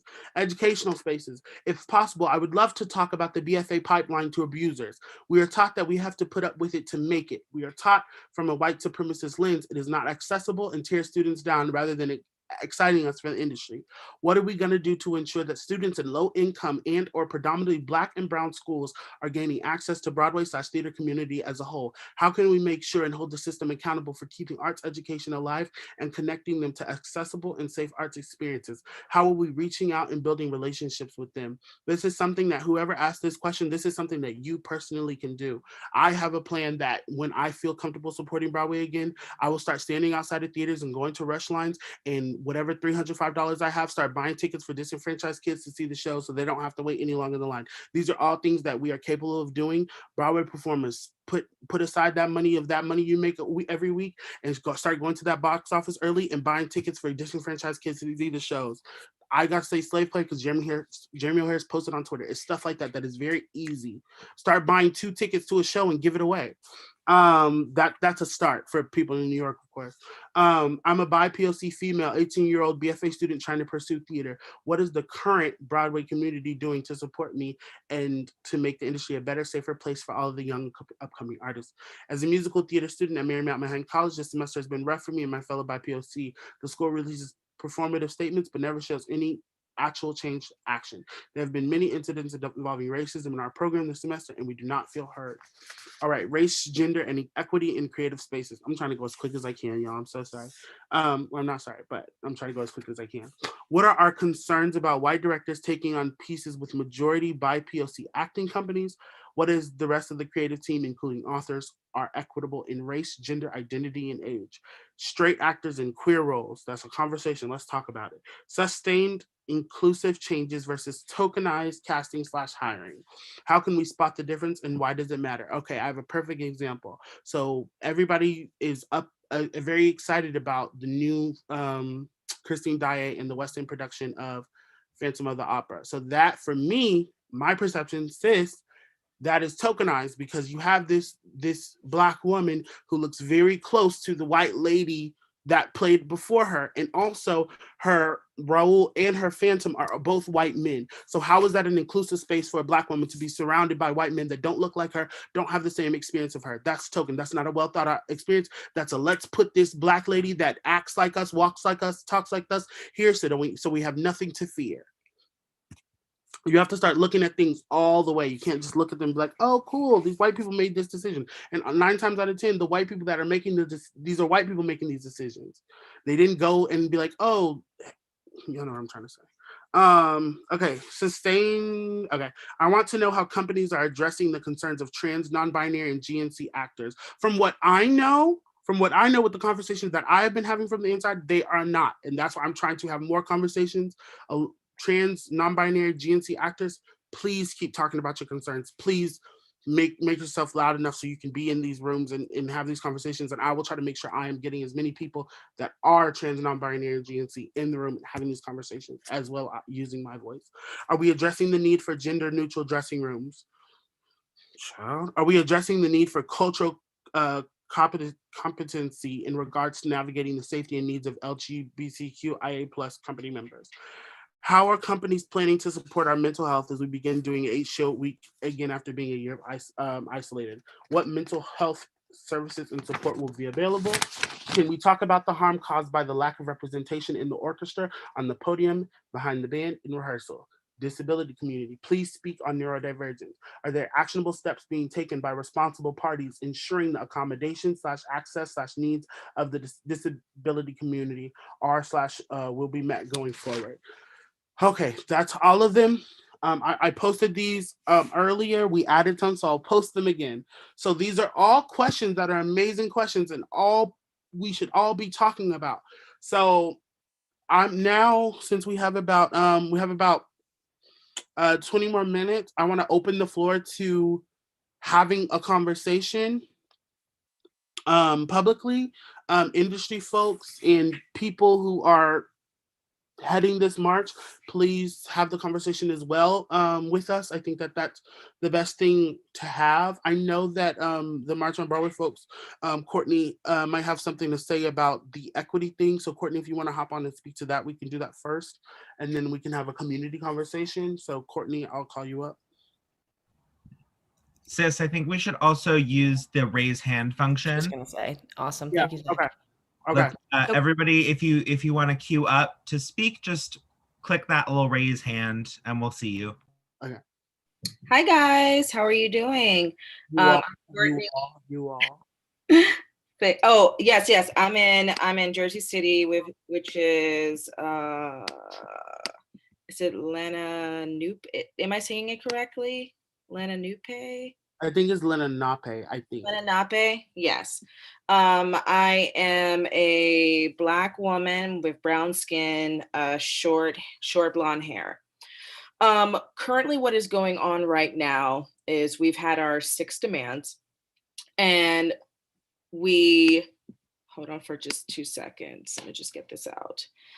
We have a meeting, upcoming meeting with Actors Equity with Mary McCall, as well as Bliss, who is the diversity organizer or curator. Can you unmute me? Yes. Natalie would like to come in too. Yes, I'm unmuted. I was like, oh, I can't unmute. So I was like, I guess I'm just gonna sit here. Our first demand was putting Scott on the do not work list. Now, Equity told us that they could not do that because they had a contractual agreement with him. Because the Broadway League because he has resigned from the Broadway League, we are now bringing that back up to Mary McCall and asking, well, since he has resigned and he's no longer in contract with you, he needs to be on the do not work list. Number 2 is we wanted more transparency of where our dues are going. Currently, we do not have the financial reports it's on the DOL, correct, Natalie? Yeah, it's on the labor. Anybody can actually go to that website and check it out. And I actually encourage you to check it out because you can see what everybody is making. Yes. Well, currently the office is going through an audit right now. So those financial reports that we have requested cannot be given to us until that audit is done, until we can get the actual documentation from Mary McCall.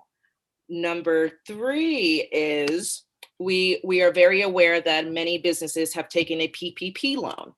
So we are bringing up the question to Mary McCall, as well as many businesses have taken a PPP loan. We want to know exactly how much was given to you guys for the PPP loan and why we actually have to pay dues if there was a loan given.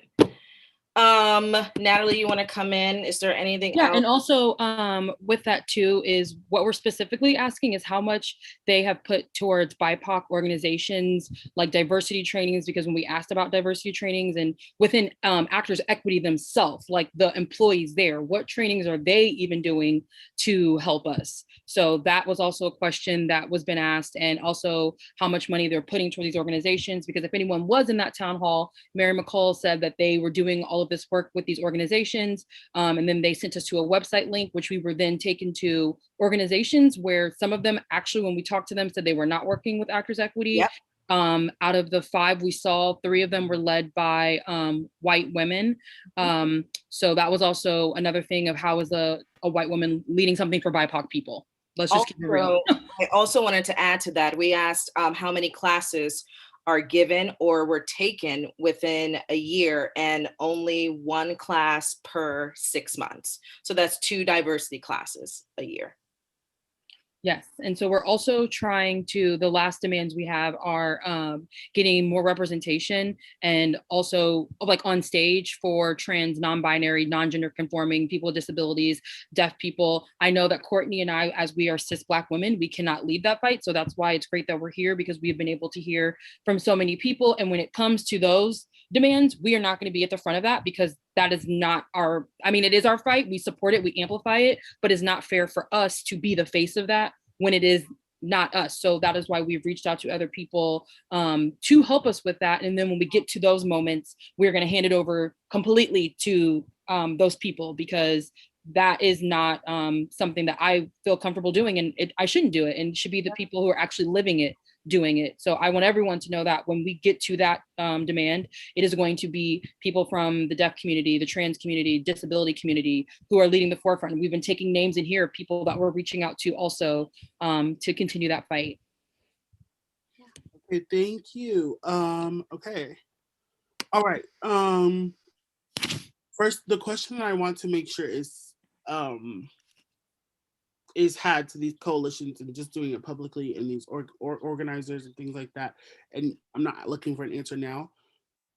How do we get to a place where everyone is, because it seems as if there is one shared goal, and that is we're all fighting for true equitable practices on and off stage, within this community and within this industry. How can we work together as one so that we are not being divisive, so that there is a network of all of the groups and all of the people fighting for this shared goal and for the shared dream? That's a question that I have, question for ponder, and a question that I will continue to ask. All right, so we'll start doing the hand up. So how do I unmute? Or I guess, okay, I guess y'all unmute for me. Yeah, I got you. Just say a name and I'll do it. Okay, so if you have something you would like to discuss quickly and hands up, go ahead. Okay, Madison, I'll start with you. Okay, I just want to, this is brought up in the chat, I just want to bring attention to that we need to all push for Emilio Madrid to be fired from Broadway.com, because he groomed Sophia Ann Caruso. They've been dating since she was 17 and he was 23. And also, we we can't let all this, there's so much grooming in the industry. There's like James Barber still getting hired. Yeah, we can't, we have to protect children. Imani.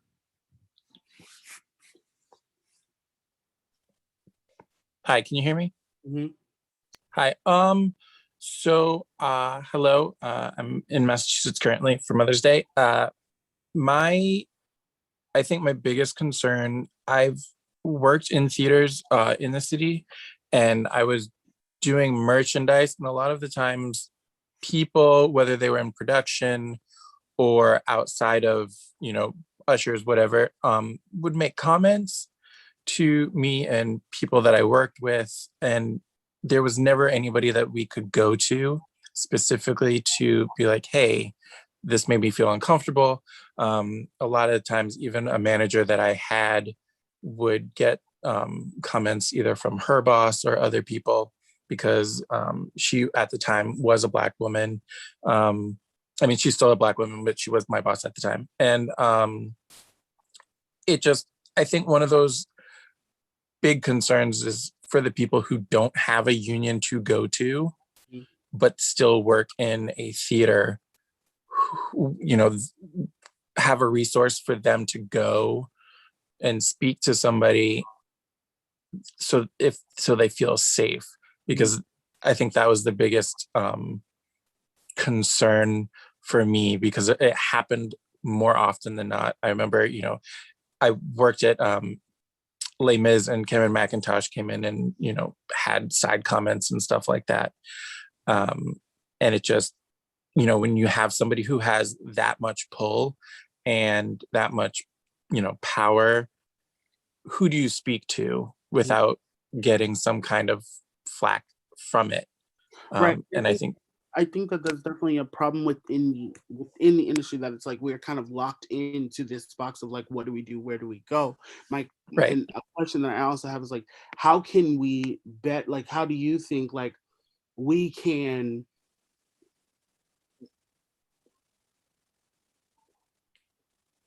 it's like, how can we speak up in the situation and navigate like, okay, like this happened to me. This is, you know what I mean? Like what I'm literally asking, like, what do we do when we are locked into these kinds of things? Imani. like utilizing, like speaking up and being like, okay, well, this just happened to me, saying these to our bosses and something like that. If we don't have, this cohort, or we don't have this, coalition, maybe I think like in contracts, do you think could we like start putting them at the beginning of like, hey, if I'm working here, I need to make sure I have someone to speak to, you know what I mean? That's just a question I have. I wonder. Yeah, I think that would be, and have a company meeting, Mhm. and that includes actors, producers, ushers, box office people, stage management, front of house. Everybody just sits in the theater and has one big conversation about safety. Not only because we do have safety meetings where everybody's there, but it's usually about fire safety Right. and not personal safety. Right. Thank you so much. I do have to wrap it up, but I do think that's an excellent point that we should keep talking about. Okay, next is Carly, and y'all, we have to keep it short, like keep about 30-second questions. We'll talk about it and then we have to keep it short. Carly. Okay. Hi, I'm Carly. Thank you everyone for your support with the protest. I think I was following the protest on Twitter, and I'm say I have different dreams than you guys. I don't want to be on Broadway. I want to model, but I know, but okay. After we take care of Broadway and the theater industry, can we take on Hollywood and the modeling industry? Because I think the industry needs an entire 180. Just saying. I completely agree. That's all I can say. All right, thank you, Carly. Rachel. Hi, everybody. I'm Rachel, pronouns she, they. I am a white female presenting person, brown hair, and I'm currently on Lenape land in Manhattan. So I am a child guardian for Trevor off Broadway, which was set to open in April of last year at stage 42, and obviously COVID happened, and we are reopening in the fall. We don't have a date yet, but before then I'm trying to be proactive, and because 13 out of the 19 cast members in Trevor are children under the age of 18, and there have been a ton of concerns in here about child safety in specific, I want you guys to know that, at least for me and all the child guardians I know, their safety is our number one concern. Backstage, on the streets, in their house, everything. I made a list of things that I'm doing within my production specifically. So pronouns sheets for kids. I did this pre-COVID as well, about how we want to address people in production, in front of staff, in private, everything. Sorry, sis. Age-appropriate racial bias training, effective workplace and violence harassment reporting system, especially within kids shows, because they age out of roles. They have the 10 pounds 2 inches rule with equity. I'm going to try to do away with that in my production, and creating an interdepartmental resolution / demands regarding pay, workplace safety, and reporting groomers. All of the above. If you know a groomer, please put them in the comments so that I can put them on my notes, so that if I ever come in contact with them. Thank you, sis. Thank you. All right, Cesario. All right, please, y'all remember to keep it short. I don't want to have to cut anybody off, but I will if I have to. All right. There we go. So I just wanted to quickly say that I know this is like a really hard topic for a lot of people to discuss, especially on the topic of grooming. I also just wanted to quickly say that I've talked a lot about my college in particular, but I think it's just because it's kind of like the culmination of all like liberalism saying that they're doing the most, they're doing the work, but their work is for the betterment of white students and the detriment of anyone else. It's absolutely despicable what I see, not just in my college, but in other colleges. And we really need to dismantle this education system in how we are teaching our students and our kids how to do theater. Because ever since I started doing theater as a child, I have it's just a constant trauma, constant trauma. We don't deserve that. Yeah, thank you. Yeah. Okay, Nikki. Hi, my name is Nikki. I use they, them pronouns, and I wanted to acknowledge that I'm on Lenape land. I wanted to just discuss really quickly protecting trans people in your cast, not just trans white folks, but the trans people of color that are in your casts. This is a call out specifically to the cis people in any cast that are, or that does include a trans person or multiple trans people. Not every trans person is in the safe enough space to correct somebody that misgenders them. So if you do find that somebody in power, somebody in your cast, somebody behind the scenes is misgendering a castmate, misgendering anybody else behind the scenes, please speak up. It is also very emotionally draining for any trans person to correct somebody. So it's just a big call out for other trans folks, for the cis people in the cast to protect your trans mates in your entire shows. Thank you. I also want to speak to that and speak on the trans white bodies and even more specifically non-binary white bodies. Please make sure that you are never speaking over trans POC, specifically Black and brown trans folks. I have been in many a situation where I was spoken over or gaslit or chastised by another queer trans body, and because that body was queer and trans, we were put in the same boat, and then what I had to say and how I felt and where I was coming from was not heard because the white body was heard. So please, please, please, please make sure that you are never speaking over or stepping on people like me. Okay, Shine. Hi, my name is Shine. I use they, them pronouns, and I saw this addressed in the chat earlier, but I never see it addressed when we're talking about diversity. Is that back in 2013, The Mystery of Edwin Drood had Andy Karl and Jesse Mueller in Brownface in 2013. That's not even 10 years ago, and I never see it addressed, and it's not okay. South Asian representation on Broadway is like hideously underrepresented. The only role that I can think of right now is Kevin G in Mean Girls, who is insanely stereotypical.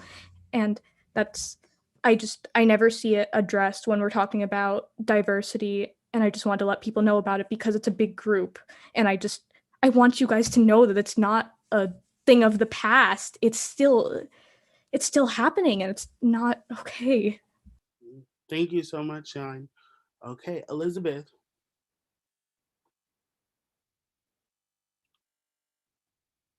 Okay, Meg. Here I am. Hi. Okay. Yep. I one second, I'll close the door. I like that more people with disabilities are speaking out tonight, which is good, because there seems to be a lack of people with disabilities voicing their concerns about the theater industry. And I was wondering, do we know where each other is? Because there's a lot of accessibility issues in finding each other in terms of technology, and the different groups don't communicate, and the community is so broad that it's hard to find each other. So I was wondering if the people who did speak would mind saying their handles so I can find you, because it gets lost in the chat and I can't read what it's writing because it's just audio. Yeah. So if you want to follow. I completely agree. So basically, just to reiterate what Elizabeth said, we don't know where a lot of the disenfranchised people are because they are disenfranchised, and I totally understand and hear that because I run a nonprofit for Black and brown trans folks, and I'm like, where are all the Black and brown trans folks? So yes, so if you are consider yourself disabled, if you are neurodivergent, disabled, trans, and many of the other things, please put it in the chat so we know who to follow, who to talk to. Please DM me. Please reach out to me. Please at me. If I don't see it, just continue to do it so I can see it, so I can make sure that I can amplify you and do everything I can. And also at these people that are leaders of the movement, and make sure that they know your name and, hold them accountable. If we're leaders, then we're leaders. You know what I mean? Hold people accountable. Okay, Meg.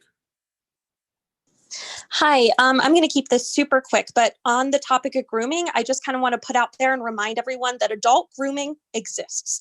And grooming exists anywhere where there's severely imbalanced power dynamics. We need to look out for those underage in our industry, but we also need to look out for anyone in a vulnerable position, like actors just starting out, college students, quote unquote legal age Broadway fans and stans, assistants, etc. Please, please, please keep looking out for that because it's so overseen and overlooked. Thank you. Okay, and I think Leah.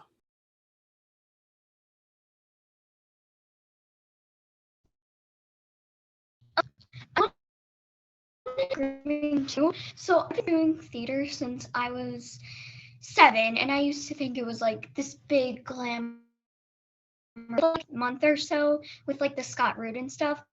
Really shown like the dark side, I should say. So like um with like the repetitive copy having people that aren't even like Jewish roles, like that. It's but it's not that.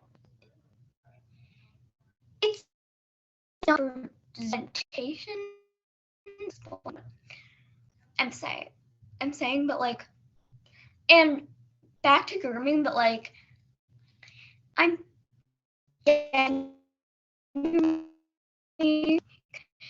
it's because with the Scott Rudin situation, it's more and more stuff has been becoming surface. So Leah, thank you.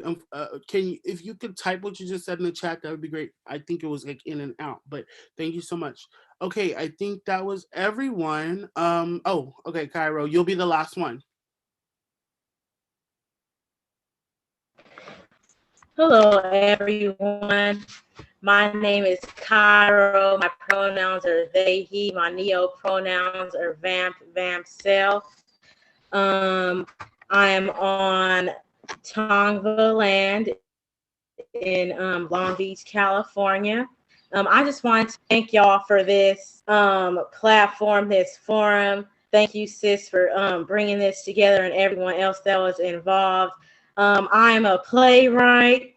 I just wanted to say that, like, in June, I'm starting auditions for my play for Black folks. It's a lesbian vampire. It's so awesome. I just wanted to get my here because I wanted to do a read through.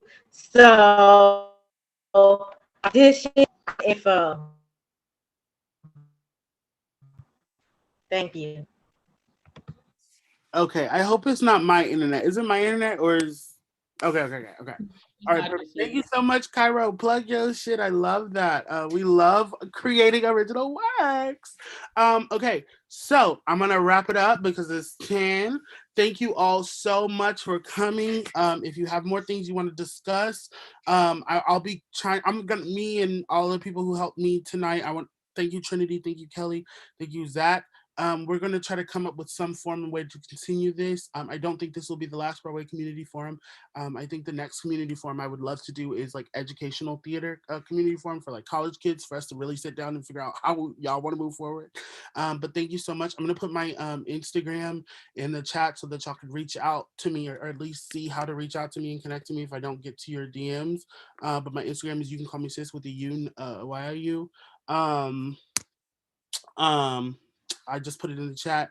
If y'all can amplify that, please do, because y'all typing now. It's gone. It's gone. It's gone. It's gone. All right. Be the change you wish to see in the world. You are so very powerful, and you can make this happen. We can all make this happen. I think there was a lot for us to all sit on and mull over tonight. I am not gonna buy any Broadway tickets just yet for any shows or support any Broadway shows just yet because I am not sure what Broadway is doing to support me. So why would I support something that doesn't support me?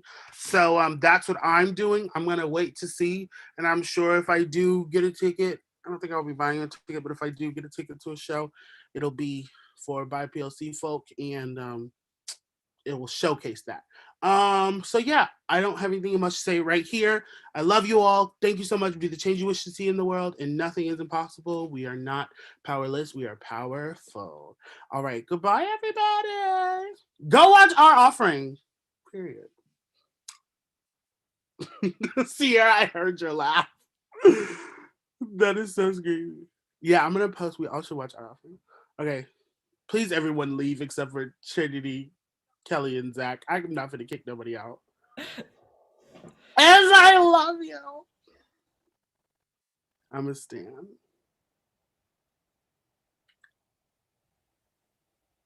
I love you.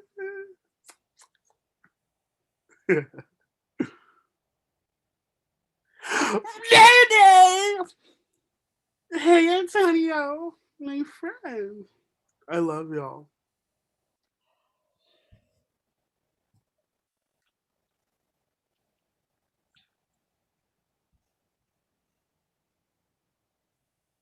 Okay. I'm gonna have to start kicking some people out. Okay, but sis, the bonnet tonight is so cute. Thank you, Jen. Thank you. I have so many more just like it. How do we? I'm so sorry, but how do we kick people out? I'll do it. So actually, I think if you let me see. Yeah, if you go to the three dots by there, like hover over a square, then go to the three dots, then do the remove or put in waiting room, either one. I have many bonnets.